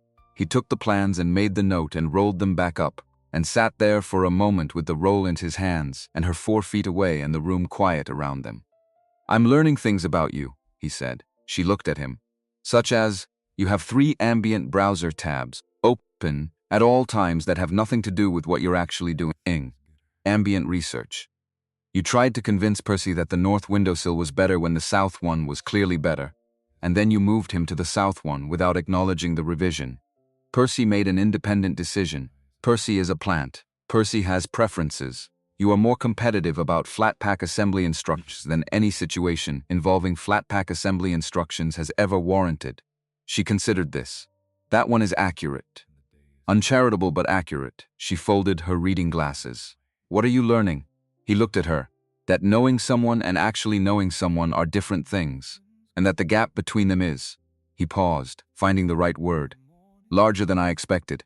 And better, she was quiet for a moment. Something in her face did the thing it did sometimes when he said something she hadn't been prepared for, a brief opening quickly contained. That's a very Ryan Robinson thing to say, she said. What does that mean? It means you express affection through structural analysis. I'm an architect. Exactly. She uncurled from the bed. Good night, Ryan. He went to his room. He lay in the dark and listened to the house, and thought about what he'd said, and whether the structural analysis metaphor was as revealing as she seemed to think it was. He decided it was. He decided that was fine. He went to sleep. He found her on the couch on a Thursday. This was the 4th week, after the date, after the rules. In the middle of the period he was privately calling the responsible approach, asleep with her work spread around her. Laptop on the coffee table, notes on the cushion beside her in the organized chaos of someone who had meant to keep working and had been overruled by her own body. Scout was on the floor at her feet. She had her phone in one hand and her reading glasses pushed up on her head. He stood in the doorway for longer than was strictly reasonable. This was the thing about Nicole that wasn't in the catalog of things he'd known about her before October. The care she took with things, the way the notes beside her were organized even in their chaos, everything in a system that was legible to her even in sleep. The work she did, and the fact that it showed up even when she wasn't trying to show it, in the quality of attention she brought to everything. He took the laptop off the table and plugged it in. He did not close the notes. He put a glass of water on the end table where she'd reach it when she woke up. He went to the kitchen and made tea he didn't particularly want because he needed to do something with his hands. She appeared in the kitchen doorway 10 minutes later, with the reading glasses still on her head and the phone still in one hand. She looked at the glass of water that was no longer on the end table. She'd clearly carried it in with her. And then at him, "You put that there," she said. "Scout's an unreliable water carrier. Ryan." The laptop was at 12%. "Ryan." She set the glass on the counter. "I know what you're doing." He looked at the kettle. "Making tea. You've been doing it since I moved in. The small things. The quiet way you manage everything that might be difficult before anyone has to notice it's difficult." She leaned in the doorway. "I notice." He looked at her. "I just want you to know that I notice," she said. "Quitta. That's all." He didn't have a deflection ready. He'd depleted the supply somewhere in the past few weeks and hadn't found occasion to replenish it. So he just stood in his kitchen with the kettle beginning to steam and let her see him seeing her. "Making tea," he said. "Do you want some?" She pushed off the doorframe. "Cinnamon? I know what you drink, because you pay attention." She walked past him to the second cabinet and got her own tea, her shoulder brushing his arm on the way, and neither of them said anything about it, and the kettle finished, and they made their tea and took it to the living room. They sat on opposite ends of the couch with Scout between them. He climbed fully onto the couch somewhere around the 20-minute mark, having apparently decided that the no-couch policy was a historical artifact with no current enforcement mechanism, and arranged himself between them with the satisfaction of an animal who had been making this argument for several years and had finally prevailed. Nicole said nothing. Ryan said nothing. Scout put his chin on Ryan's knee and his back against Nicole's leg and appeared to feel that the matter was settled. Ryan watched 30 minutes of a documentary about national parks and thought, "This is it. Not this specifically. Not this couch, this documentary, this dog. But this, the ordinary weight of another person in the room who saw what you were doing and didn't make a speech about it and didn't pretend not to notice either. Just saw. Just was there. He wanted to tell her. He held it. He would tell her when it was right. When the words felt less urgent and more certain. He held it through the documentary and through the good night at the bottom of the stairs, which was no longer just a good night, which involved a kiss that started careful and became less careful and went on longer than any strictly functional good night needed to go. He held it through going to bed and lying in the dark. He lay in the dark and thought about the flower boxes on the porch, which had been empty since he bought the house, and which Nicole had mentioned once, offhand, that they looked like they were waiting for something. Spring, he thought. He had plans for spring. And thinking about spring felt different than thinking about spring had felt in October. In October, spring had been a vague future state with no particular texture. Now it had a shape. Now it had something specific in it that he was looking forward to. He went to sleep. November moved toward December, and the careful period gave way to something less carefully named. Not reckless. Nicole had said she didn't do reckless, and she meant it. And Ryan had understood what she meant because he didn't do reckless either, not with things that mattered. What it was, more accurately, was that the calibration had settled. The responsible approach had done its work. They'd taken the time, asked the questions, looked at it honestly, and now the question wasn't whether but how you built something right. How you paid attention to the foundations before the structure. Scout continued his advocacy. Ryan's brother called on a Wednesday evening when Ryan and Nicole were both in the kitchen, and his brother's voice was audible through the phone in the particular way that meant he was operating at his normal volume, which was substantial. He said, "Who's that in the background?" approximately 8 seconds into the conversation. Ryan said, "That's Nicole." His brother said the Nicole in a tone that communicated he had been listening carefully to things Ryan hadn't been saying for some time and had formed a detailed view. The conversation lasted 22 minutes and covered ground usually covered in about 6, most of the additional 16 minutes constituting a thorough examination of the household situation under the disguise of general catching up. Nicole sat at the kitchen table eating an apple with an expression of contained amusement throughout. When Ryan finally got off the call, she said, "He likes me." Ryan said, "He hasn't met you," she said. "He likes the idea of me." Which is an advantage, she was right. He didn't say so. She called her mother more often in December. He heard it from the hallway, not listening, just present in the house, which was not that large, which carried sound the way houses did. Her voice on those calls was different. Younger, softer in the way that voices went soft with people who'd known you before you knew how to manage how you sounded. He heard enough to know that the calls were good, that something in them had changed from how they'd been in October, some quality of ease that had arrived and established itself, that his name appeared in them with a frequency, and a warmth that did something to his composure that he had to consciously redirect. He acknowledged to himself one evening, while fixing the Lindquist windows finally, irreversibly in love with Nicole Torres. He had been moving in this direction for some time. He was not going to pretend otherwise. He wrote it down in no notes, said it to no one, but he stopped avoiding the fact of it inside his own head, which was the only place it lived for now, and was surprised to find that acknowledging it clearly felt better than managing it sideways. The Lindquist window problem resolved in 90 minutes on a Tuesday evening. The third adjustment Nicole had suggested, moving the left unit 6 inches toward the exterior wall, losing the 8% of glazing but eliminating the sightline issue. It worked. He looked at the finished plans and felt the satisfaction of a thing correctly done, and thought about the flower boxes and spring. He had plans. He was a person with plans. The Sunday dinner was Nicole's idea. She proposed it on a Wednesday in mid-December, standing at the kitchen island with a mug of cinnamon tea and the particular organizational energy she had when she'd identified a gap and was closing it. "We've been insulated," she said, "appropriately insulated.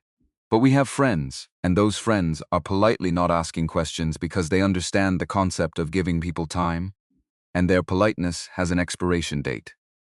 "You want to control the narrative," he said. "I want to have people over for dinner. Those are the same thing. Then help me figure out the menu." 8 people. David and Jess, who had taken Nicole in during the first desperate days before she'd called Ryan. David, who'd worked at Meridian Build 3 years ago. Jess, who was Nicole's colleague at Pathway Home, and who Ryan had always found pleasantly direct, in a way that made him think she'd probably had opinions about him, and Nicole for longer than he knew. Marcus and Claire from Ryan's gym, who knew him as a person, without obvious romantic complications, and were going to need to update that. Kevin from Meridian, who had received a 3-sentence text from Ryan about Nicole moving in, and had responded with an emoji that conveyed 6 things simultaneously. And Priya and Sasha from Pathway Home, who arrived together and immediately made themselves at home in Ryan's kitchen, in a way that indicated Nicole had described his kitchen with some accuracy. The dinner was imperfect in the particular ways that good dinners were imperfect. Nicole burned the bread, a clean char on the bottom that she declared was intentional and European style, and which no one believed but everyone accepted. Ryan's pasta was 4 minutes overdone, He'd been talking to David, and the pasta had made its own decision and came out with the specific soft quality that pasta had when it was trying to tell you something. The seating arrangement involved 4 matching chairs and 2 that didn't.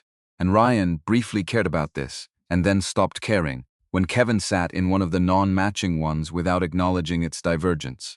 It was good because the table was full, because the conversation moved the way it moved when people who knew each other at different depths were finding the shared level, overlapping and correcting, and occasionally and all talking at once in the way that indicated comfort.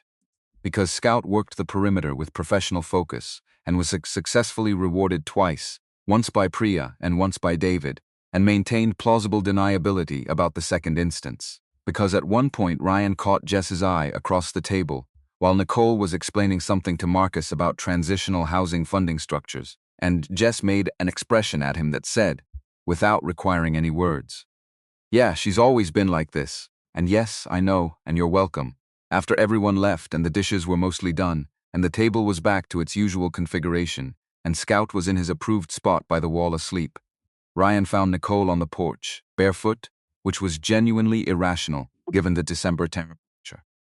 The thick cardigan she'd acquired in November, technically his, he had been told when he mentioned this that its ownership was being reviewed, and a glass of the last of the dinner wine. She was leaning on the porch rail looking at the street with the settled satisfaction of someone who had done something they wanted to do and found it as good as they'd imagined. He came out with his own glass. Stood beside her. "Good night," he said. "Good night." She swirled the wine. "Jess likes you. Jess has always been polite to me. Jess doesn't waste politeness on people she doesn't actually like. If she's polite, she likes you." She glanced at him sideways. "She told me in the kitchen that you look at me the way people look at things they're not sure they deserve." He was quiet for a moment. "What did you say?" "I said it was the most accurate and most inconvenient thing anyone had said to me in months." She looked back at the street, and then she hugged me, which I didn't expect, and then the bread happened, and the moment passed. He put his hand on the rail beside hers, close, not touching. She shifted her hand so their fingers overlapped. The street was quiet. The propane heater he'd bought and placed on the porch 2 weeks ago was doing its work. He'd bought it because it was cold, and they were going to keep doing Sundays regardless. And when she'd found it and looked at him over the circle of warmth, he'd said it was cold, and she'd looked at him with the expression she used for things that were technically accurate and entirely transparent, and had decided to let him have it. "I keep thinking about something you said," she said. "Which thing?" "The night on the porch." November, she turned to look at him. "You said what you wanted was already here," he remembered. The mug on the rail and the wood smoke and the November dark, and the answer that had been simpler than he'd expected. "It was true," he said.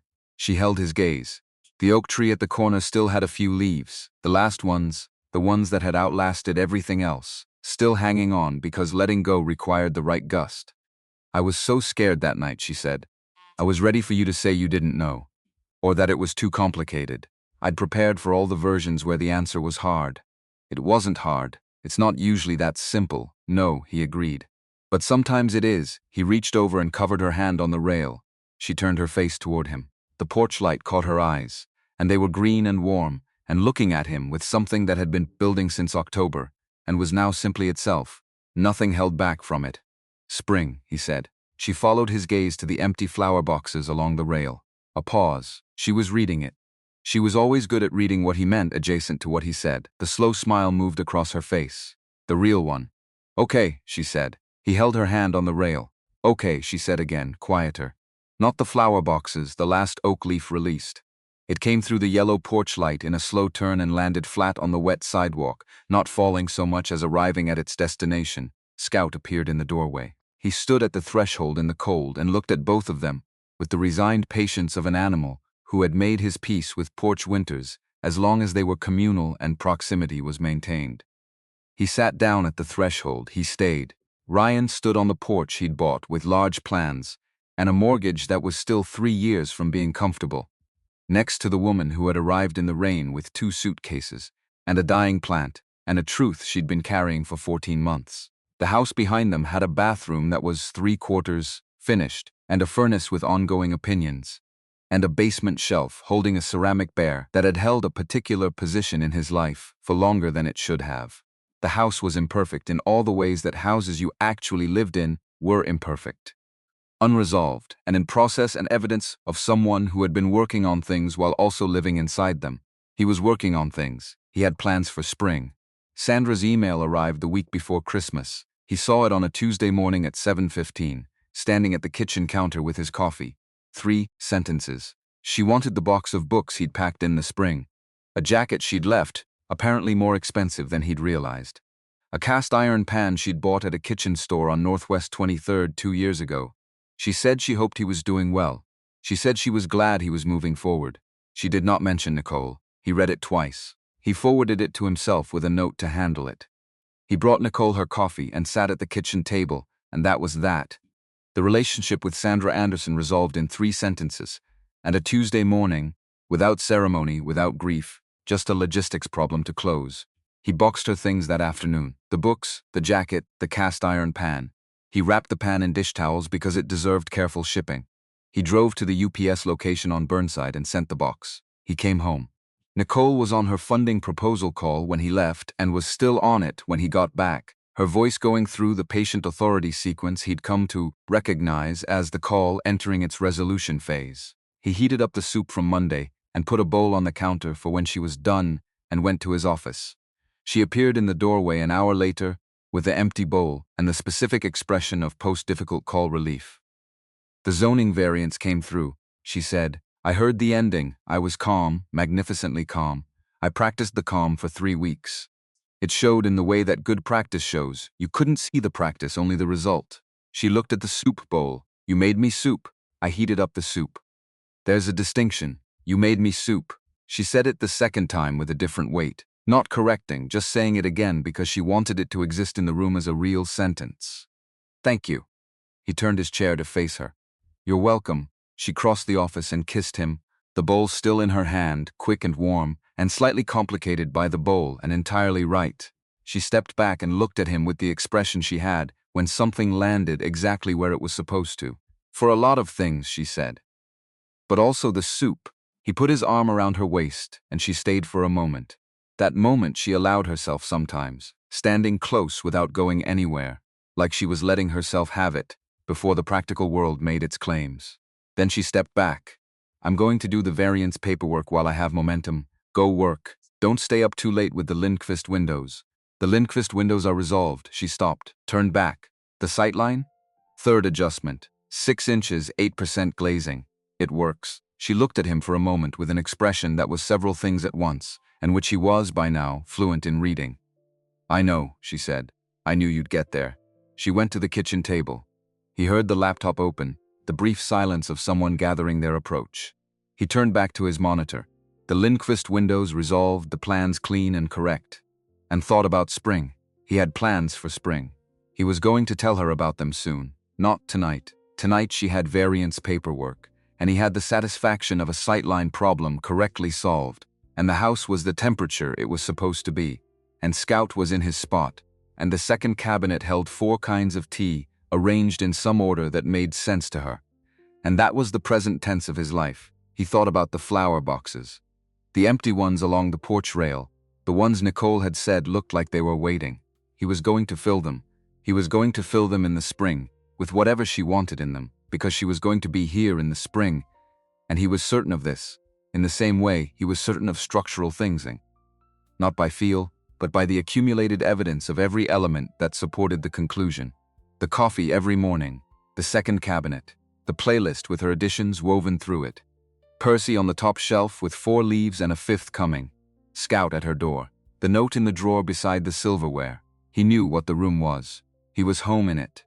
Outside, the December night was doing its quiet work. The street was still. The heater on the porch threw its circle of warmth against the cold and waited for Sunday morning. The house held 2 people and 1 dog and 1 plant that had decided against reasonable expectation to continue, and Ryan Robinson sat in his office with a set of resolved plans and the specific, settled certainty of a man who had been in demolition for a long time and had finally understood what he was building spring.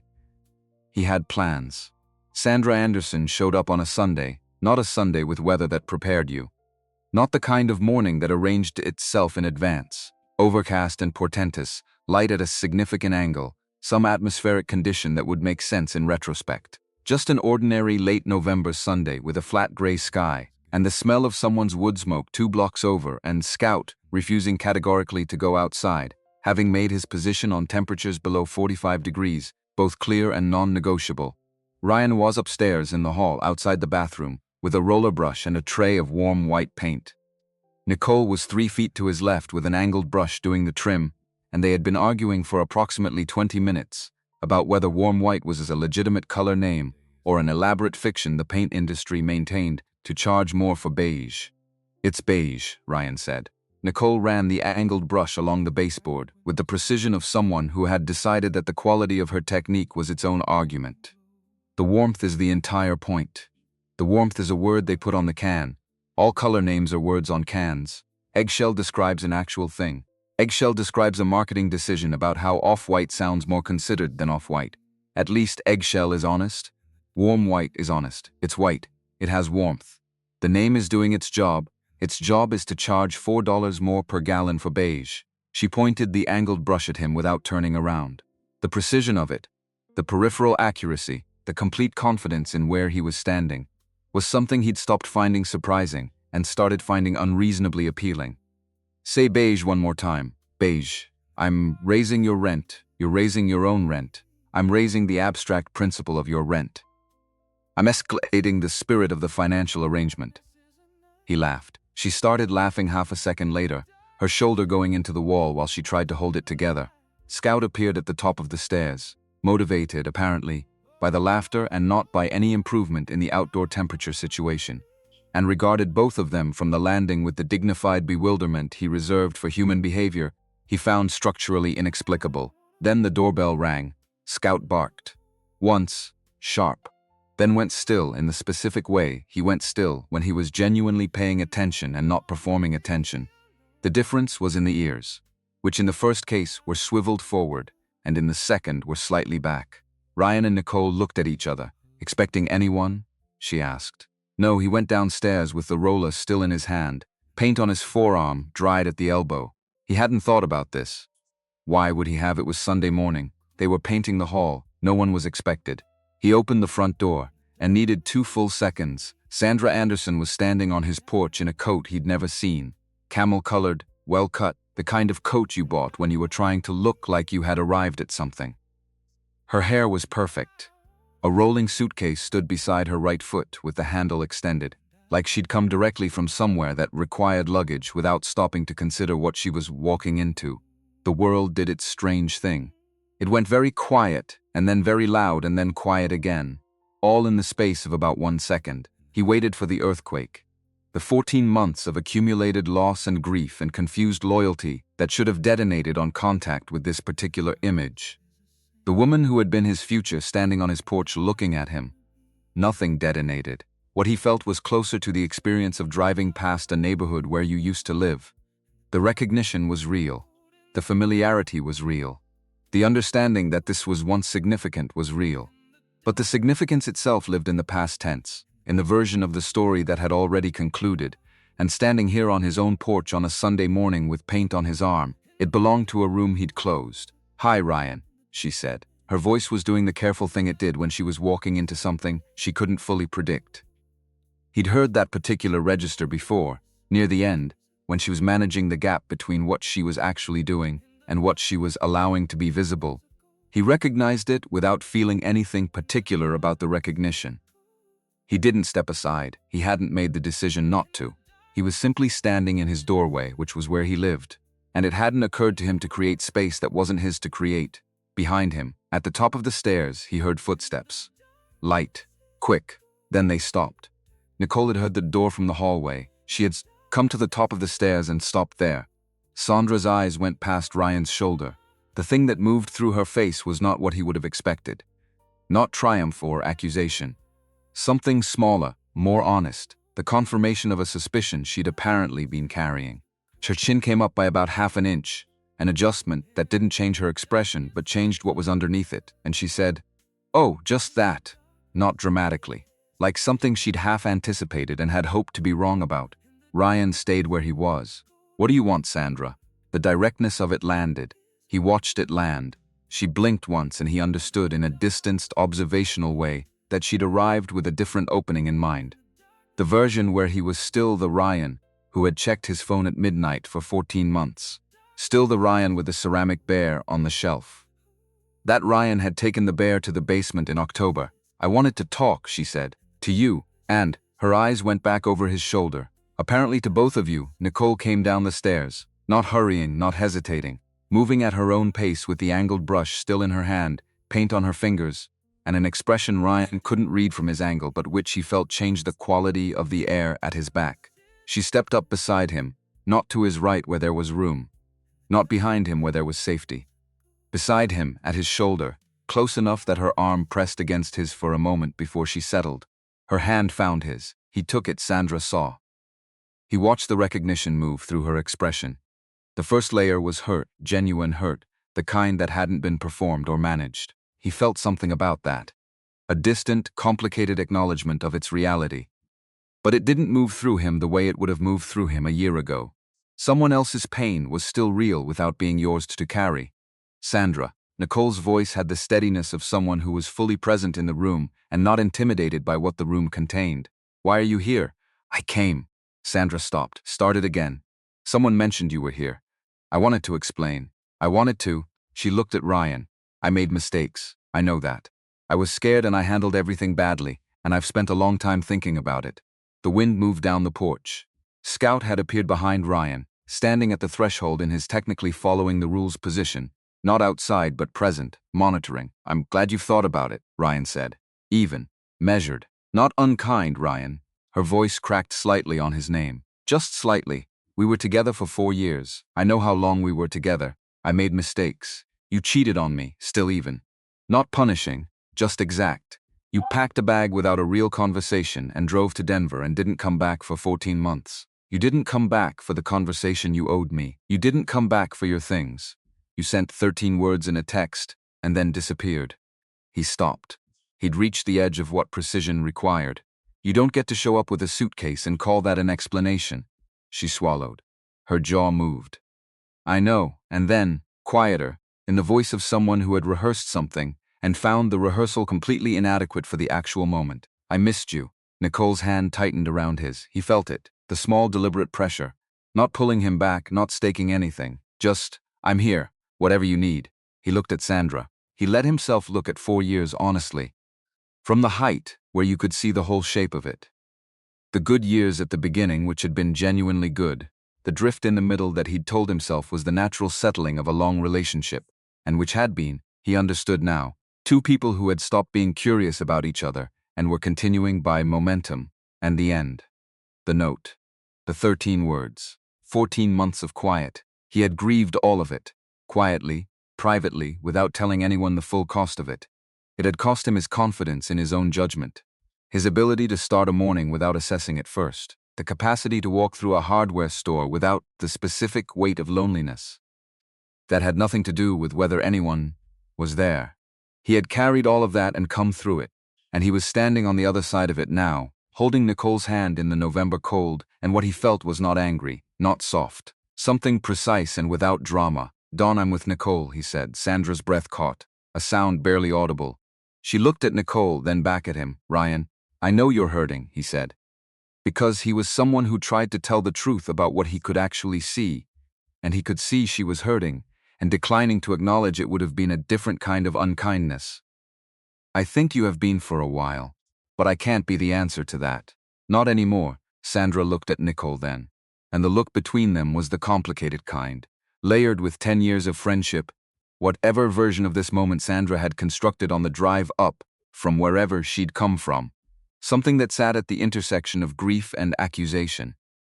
And a third thing that might have just been the recognition of having arrived too late. "My best friend," Sandra said. Nicole went very still at his side. Not rigid, held. The specific quality of stillness that happened when something cost you something and you were deciding whether to let it show. Her voice when it came was not loud, not performing strength, just present. "You made choices before I did," Nicole said. "I'm not going to live inside the shape of them for the rest of my life." The sentence landed on the porch between them and stayed there. Sandra looked at her for a long moment. Ryan watched it. The thing moving through Sandra's face that had anger at one edge and grief at the other, and something more honest at the center. She looked at their joined hands, at the house behind them, at the paint on Ryan's forearm and the angled brush Nicole was still holding at her side because she'd come down from painting a hallway on a Sunday morning and was still herself, still here, still exactly what she was. Then Sandra laughed, small and short, not the laugh of someone finding something funny. The laugh of someone who has just seen the full shape of something they'd been refusing to look at directly. I waited too long, she said. To no one specifically. To the November air, maybe. The plain acknowledgement of a fact. Ryan didn't answer. There wasn't an answer that helped. I'll email about my things, she said. She looked at Ryan one more time, and the look was not a bid, not a play, not the look of someone trying to open a door. It was the look of someone making a final accounting of something they'd lost. I'm sorry, she said, for how I did it. The leaving. I know it's late for that. It's late, he said. But okay. She picked up the suitcase handle, extended it to its full height, walked down the porch steps to the street, and the sound of the rolling suitcase on the wet sidewalk went in one direction and turned the corner and was gone. Ryan and Nicole stood in the doorway. Scout stepped forward and sat on Ryan's foot. The street was quiet. A car passed 2 blocks over. The wind chimes from the house on the corner made their usual complaint. Ryan became aware, slowly, that he was holding the roller brush in his left hand and Nicole's hand in his right, and that he had just watched the person he'd spent 14 months grieving walk away with a rolling suitcase, and what he felt predominantly was relieved, quickly, entirely, structurally relieved, which told him something he'd already known but which was good to have confirmed. Nicole pulled her hand from his and walked into the house. He heard her cross the entry and stop. Then she was in the living room and she sat on the arm of the couch, not on it, on the arm, perched with the paintbrush across her knees, and her head tilted slightly down. He knew that posture. He'd learned it in the past weeks. It was the posture she took when she was asking herself something she wasn't sure she wanted answered. He closed the door. He set the roller on the newspaper they'd spread across the entryway floor and went to the living room doorway and looked at her. She looked up. Her eyes were not wet. Nicole's eyes didn't go wet casually. She cried when something earned it, genuinely, and she was still deciding what this moment had earned. Ask me, he said. She pressed her lips together. I don't want to, Nick, because once I ask, you have to answer, and I've been living inside not asking for. Ask me. She let out a breath through her nose. If she'd come back 6 months ago, he didn't answer immediately. Not because he was figuring it out.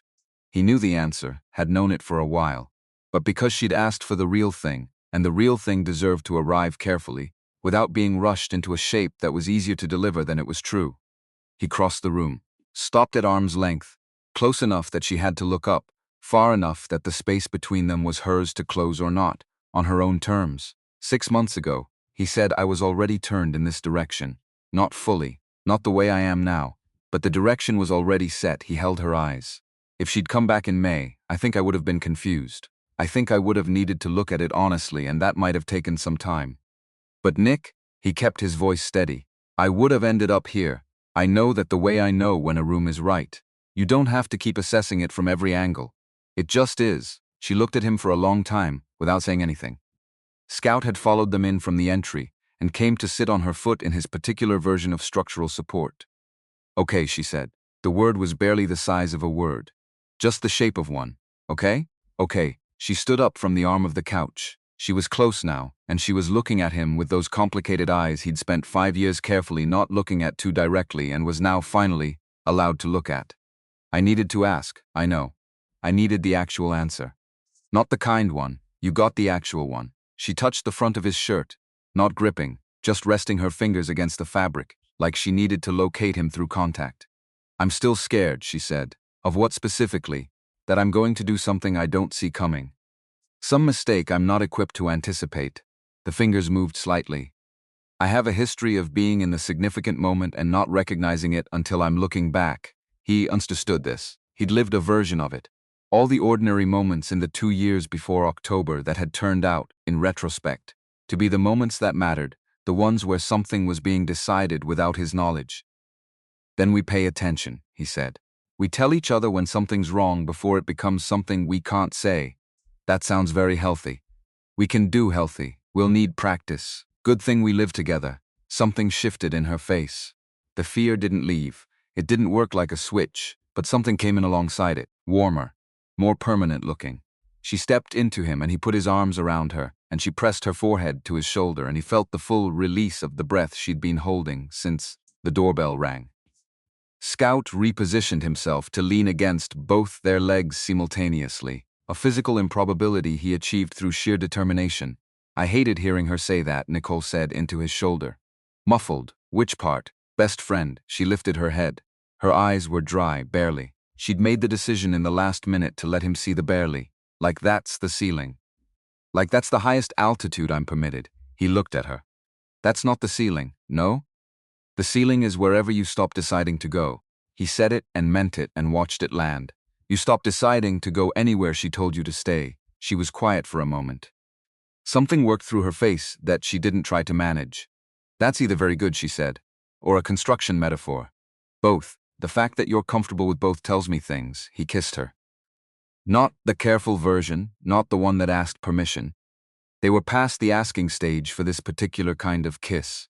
Because she was here, she was choosing this. She had just stood beside him on his porch while his past walked away with a rolling suitcase, and he had felt nothing about it except the warm and specific certainty of what he was holding instead. She kissed him back with the same uncalibrated energy, her hands in his shirt, and Scout made a sound of mild protest from the region of their legs and relocated to his bed in the corner, with the air of an animal making a principled decision. When they separated, she rested her chin on his shoulder and looked at the wall. We should finish the haul, she said. We should. The paint in the tray. We'll get a skin on it, yes. Very inconvenient time for all this. Extremely inconvenient. We're doing this on a Sunday morning when we had a perfectly good painting project. You're the one who answered the door. You're the one who... Fair, she stepped back, picked up the paintbrush from where she'd set it on the couch arm. You do the roller, I do the trim. We don't revisit the warm white question. It's beige. She walked out of the living room without acknowledging this. He heard her going up the stairs, settling back into position in the hall, the soft rhythm of the angled brush resuming on the trim. Scout lifted his head from the corner bed with an expression of mild satisfaction, like something that had needed to happen had happened and the house could proceed. Ryan picked up the roller. He went upstairs. The warm white went on the walls, and they argued about sightlines because Nicole had read the Lindfist plans on the bed 3 weeks ago and had opinions, and Ryan explained why the sightline issue had required 3 iterations to resolve, and she said the second iteration was clearly going to be insufficient from the beginning, and he said he'd like to see that in writing, and she said she had said it out loud in real time, and he said he'd been managing the client expectations simultaneously. And she said that was a different problem, and he said yes, it was, and they painted the hall, and it was warm white, which was beige, which was the correct color for the space, which he was not going to say out loud. By noon the hall was done, and they stood at the top of the stairs looking at it. Even coat, clean lines on the trim, the warm white, the beige, looking like the right choice in the actual light of the actual space, which was always the test. It's good, Nicole said. It is, I was right about the color. The color was the one thing we agreed on. You called it beige. It's warm white, he said. She looked at him with an expression that had been evolving over the past 2 months into something he didn't have a single word for, but which he understood completely. Then she went downstairs to make lunch, and he cleaned the rollers, and the house was the temperature it was supposed to be. And Scout was in his spot, and the hall was the right color. He did not think about Sandra's suitcase rolling away around the corner. He would, in small increments, over the following days, the way you processed the things that happened to you when you weren't watching, in the gaps between other things. But not now.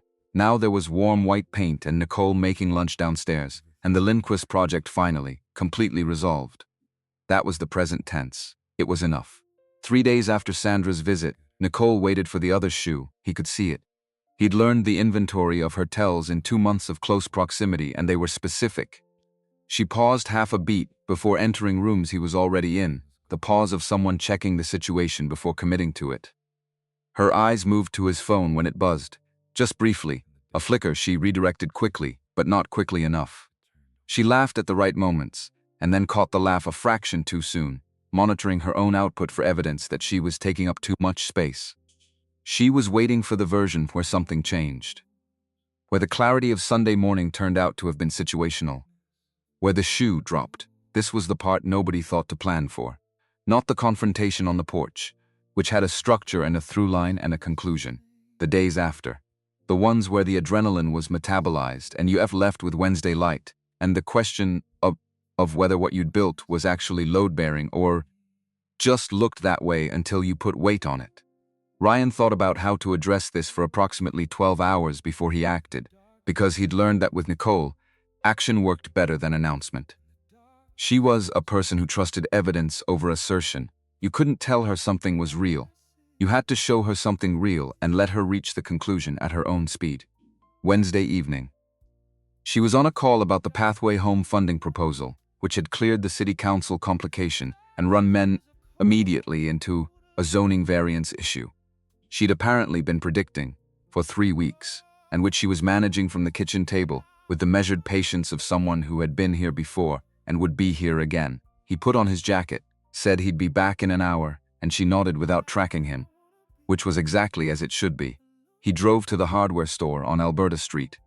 He spent 45 minutes in the shelving aisle, not because choosing shelving was a 45-minute decision. He was an interior designer. Shelving decisions were not where he spent his cognitive resources. He spent 45 minutes because he was standing in the fluorescent light of a hardware store, working through what he was doing and why, and he wanted to be clear about it before he came home and did it. He was buying shelving because Nicole's books were in 2 plastic storage crates she'd shoved under the desk in her room, where they'd been since the first week, and she hadn't unpacked them properly, because unpacking them properly meant they had a place here, and she hadn't decided yet whether she was allowed to have a place here. He could see the hesitation every time he went into her room. She'd arranged everything else with her characteristic precision: the desk surface, the bedside table, the work files in labeled stacks, Percy on the windowsill at its optimal angle. Everything except the books. The books were the thing that would make it look like she'd moved in, and she'd been waiting for permission she hadn't known how to ask for. He was buying shelving because he wanted her books on the walls, because he wanted the room to stop looking like someone who was ready to leave on 48 hours notice, because she wasn't going to leave on 48 hours notice. This was her home. It had been her home since the night she'd stood in the rain with a dying plant and said, "This house instead of your house," and neither of them had said anything about it, and it had been true since before they named it. He bought the shelving unit, solid, adjustable, appropriate for the wall space and the light in that room. He bought 3 different anchoring hardware options because the wall material in that room was unpredictable, and he'd learned this from the built-in across the hall. He drove home. Nicole was off the call. She was at the kitchen table with the variance paperwork and a cup of tea, and she looked up when he came in, and her eyes went to the flat-pack box under his arm, and she looked at him with an expression that was already doing the work of understanding what this was before he said anything. "What's that?" she said. "Shelving. For where?" "Your room." She looked at the box. At him. At the box again. "Ryan, your books are in crates." He set the box against the wall. "They've been in crates since the first week." "That's..." He stopped. "Found the honest version. I want your books to have somewhere to be in this house. That's the whole thing." She was quiet for a moment. He watched her do the internal processing she did when something cut through the managed surface, the brief recalibration, the decision about what to let in. "Okay," she said. "Small. Real. Not performing gratitude, just receiving the thing." He brought the box upstairs. She followed with her tea. They assembled it on the floor of her room with the furniture pushed aside, and the instruction sheet between them and the specific friction of flat-pack assembly, which was a friction they were apparently constitutionally incapable of navigating without generating opinions. She was good at spatial reasoning. He was methodical about sequential steps. These qualities were individually valuable and collectively combustible. "Step 7 is wrong," she said. He looked at step 7. "Step 7 is correct. Step 7 assumes right-hand orientation for the bracket. The bracket is right-hand oriented. Only for right-handed users. Are you left-handed?" "I'm situationally ambidextrous when the instructions are incorrect." "You're not ambidextrous. I contain multitudes. You contain one structural objection, and you've named it multitudes. That's what multitudes are." She took the bracket from him and rotated it 45 degrees, which was, he admitted privately, the correct orientation. "See, yes, you're welcome. I was about to do that. You were building toward a different outcome. I was building toward the same outcome by a different route." The route was wrong. She handed it back. Install the bracket. He installed the bracket correctly. She watched with the contained satisfaction of someone who had won something minor and had decided that the victory was sufficient without needing to expand it. They worked shoulder to shoulder for 40 minutes. The room was quiet except for the mechanical complaints of flat-pack hardware and Scout coming and going on periodic assessments. At one point she reached past Ryan for a wooden peg, and her hair came loose from the knot she'd put it in and fell across his jawline, and he turned and kissed her temple without thinking about it first. No calibration, no consideration. Just did it. She went completely still. What, he said. You just... She stopped. What, you do that now, she said. Quiet. Kiss me like it's been allowed for years. Is that bad? She turned to look at him. Very close. No, her eyes moved across his face with the careful measuring look she had, the one that didn't miss things. I'm still getting used to it being allowed. That's all. It's allowed, I know. She turned back to the shelf components. I know it is. I just catch myself sometimes waiting for the version where it's not. He put the drill down. Nicole? She kept her eyes on the bracket. Look at me, she did. This is the version where it's allowed, he said. I don't operate by randomly revoking things. If something changes, I tell you. That's the agreement. She held his gaze. The bracket loose in her hand. I know that about you, she said, rationally and irrationally. A small exhale. She took things when she left, including some of my confidence in my own read on situations. She set the bracket down. I knew something was wrong before she left. I saw it. I chose to believe what she told me instead of what I'd seen. And then I spent 14 months watching you. She stopped. I kept thinking, what if I'm doing the same thing again? Seeing what I want to see, he hadn't thought about it from this direction. He'd been so thoroughly inside his own version of the aftermath, the 14 months of his own recalibration, that he'd sometimes lost track of what Sandra's leaving had cost Nicole too. Her best friend. Her own certainty about her judgment, which was one of the things she prized most about herself, and had legitimate reason to doubt. Your read is good, he said. I've watched you work for 2 months. At your job, with people who are angry at you for structural reasons. With Scout, who runs on pure instinct and self-interest. With me, he paused. Your read is good. You've just been auditing it too hard. She was quiet for a moment. He watched her decide whether to accept it or redirect it. She accepted it, the slight settling in her shoulders, the breath she took and released evenly. Okay, she said. Okay, your compliments have a load-bearing quality, thank you. That wasn't. She shook her head. Hand me the level. He handed her the level. She held it against the top shelf rail, with the focus of someone for whom physical precision was grounding when the emotional terrain was uncertain. And he watched the bubble and thought, I want to do this for a long time. Sit beside this person while she levels things and argues about brackets and names plants, and waits for the other shoe. And slowly, in the specific rhythm of how she decides things, lets herself have good things. He wanted that for a long time. When the shelving unit was assembled, slightly uneven on the left upright due to the wall material having opinions, addressed with a shim Nicole located in his toolbox. She sat back and looked at it and said it was good. He said the left upright. She said it was shimmed and it was good. She stood up. She went to the storage crates. She unpacked the books with the systematic attention she brought to things that mattered. A loose intuitive order. Category first, and then something secondary he couldn't fully decode, which he suspected had to do with frequency of rereading. Novels in the center shelves, spines facing out. Reference books on the lower left, accessible without crouching. A small collection of poetry on the upper right, which he noted and filed in the category of things he was still learning, then the notebooks. A full stack in various sizes with her color-coded tab system. She arranged these in a sequence that was clearly specific to her, and then adjusted it twice before leaving it. Then she went to the windowsill and picked up Percy. Percy was improved. This was the honest truth. He could count 5 leaves now, with a 6th, attempting something hopeful at the top of the central stem. The plant remained primarily an architectural argument being made by stalks with insufficient structural support, but it had the quality of something that had looked at its situation and decided to continue regardless, which Ryan respected. She put Percy on the top shelf, center, in the best light. Ryan got up from the bed and came to stand behind her. He put his arms around her at the waist, and she leaned back into him without negotiating it. Without the small pause she used to have, the moment of checking before committing. She just leaned. The way you leaned into something you'd decided you could trust. Transitional season, he said. She turned her head slightly. You remembered that. First night. You said it about Percy, I was talking about the plant, I know, he held her steady. But I was listening to both, she was quiet. Through the window, the December afternoon was doing its last few minutes of work on the light.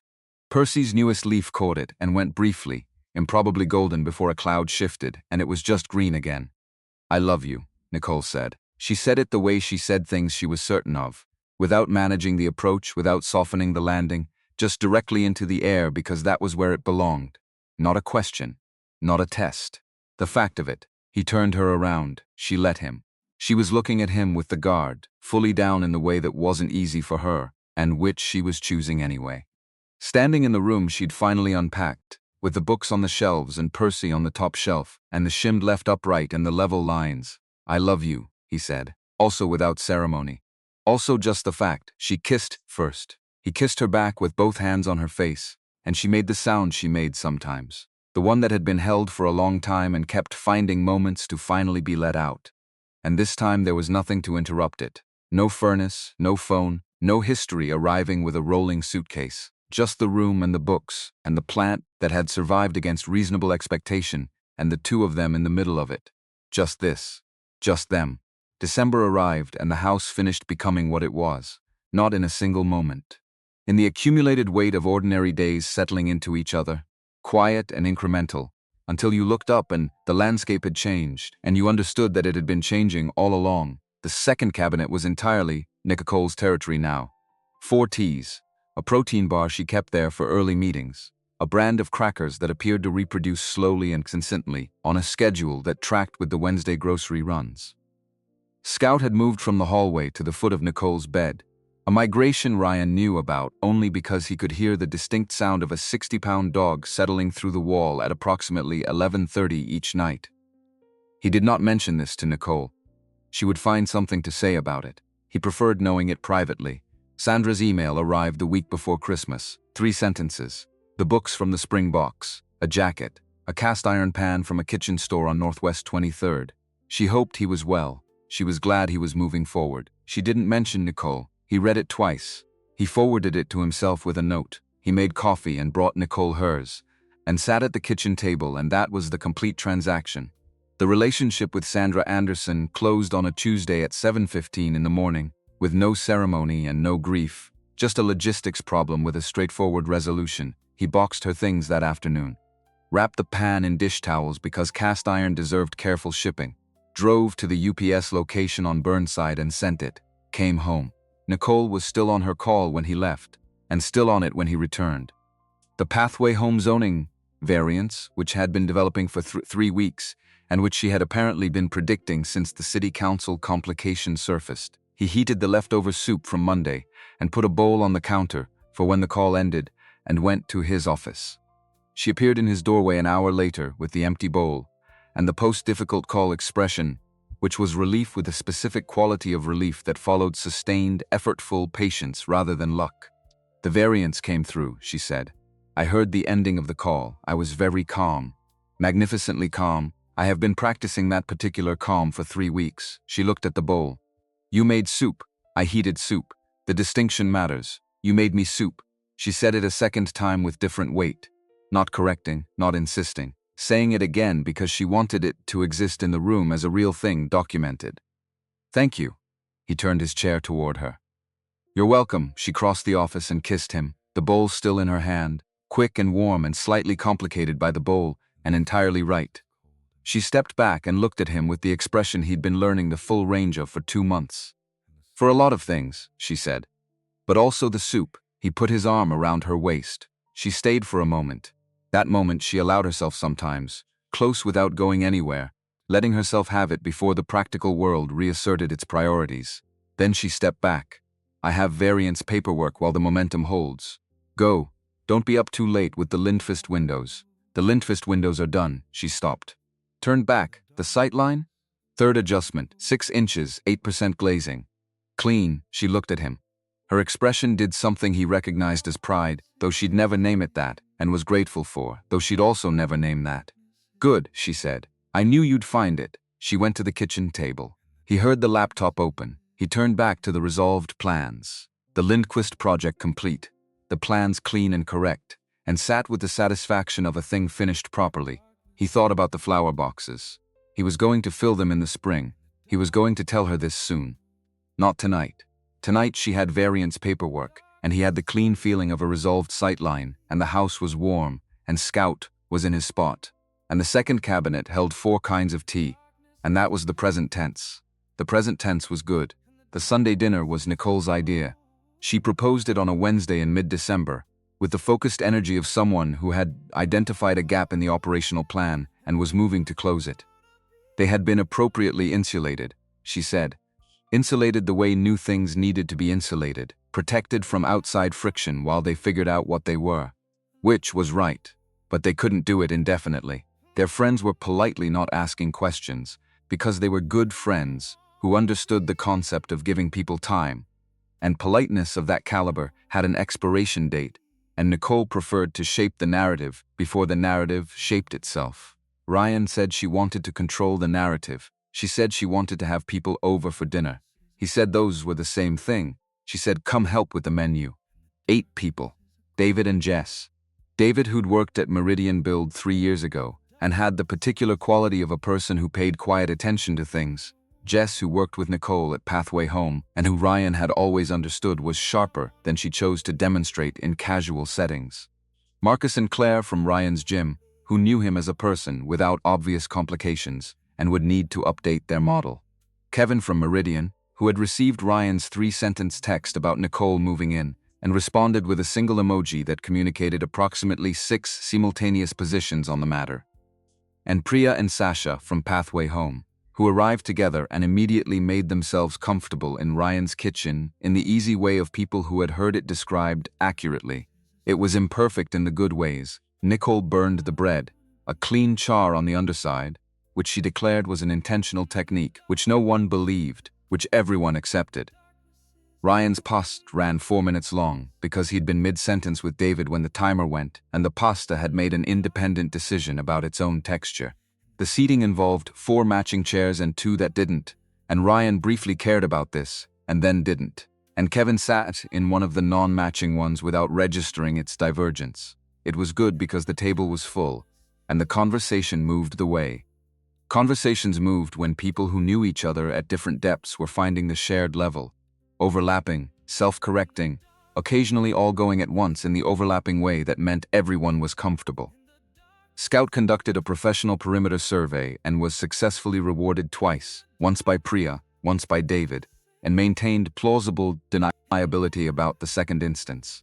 And at one point Ryan caught Jess's eye across the table while Nicole was explaining something to Marcus about transitional housing grant structures, and Jess made an expression that said, without words, I know. I've known for a while. You're welcome. After everyone left. Dishes mostly done. Table returned to its usual configuration. Scout in his approved spot, working through whatever Scout worked through in his sleep.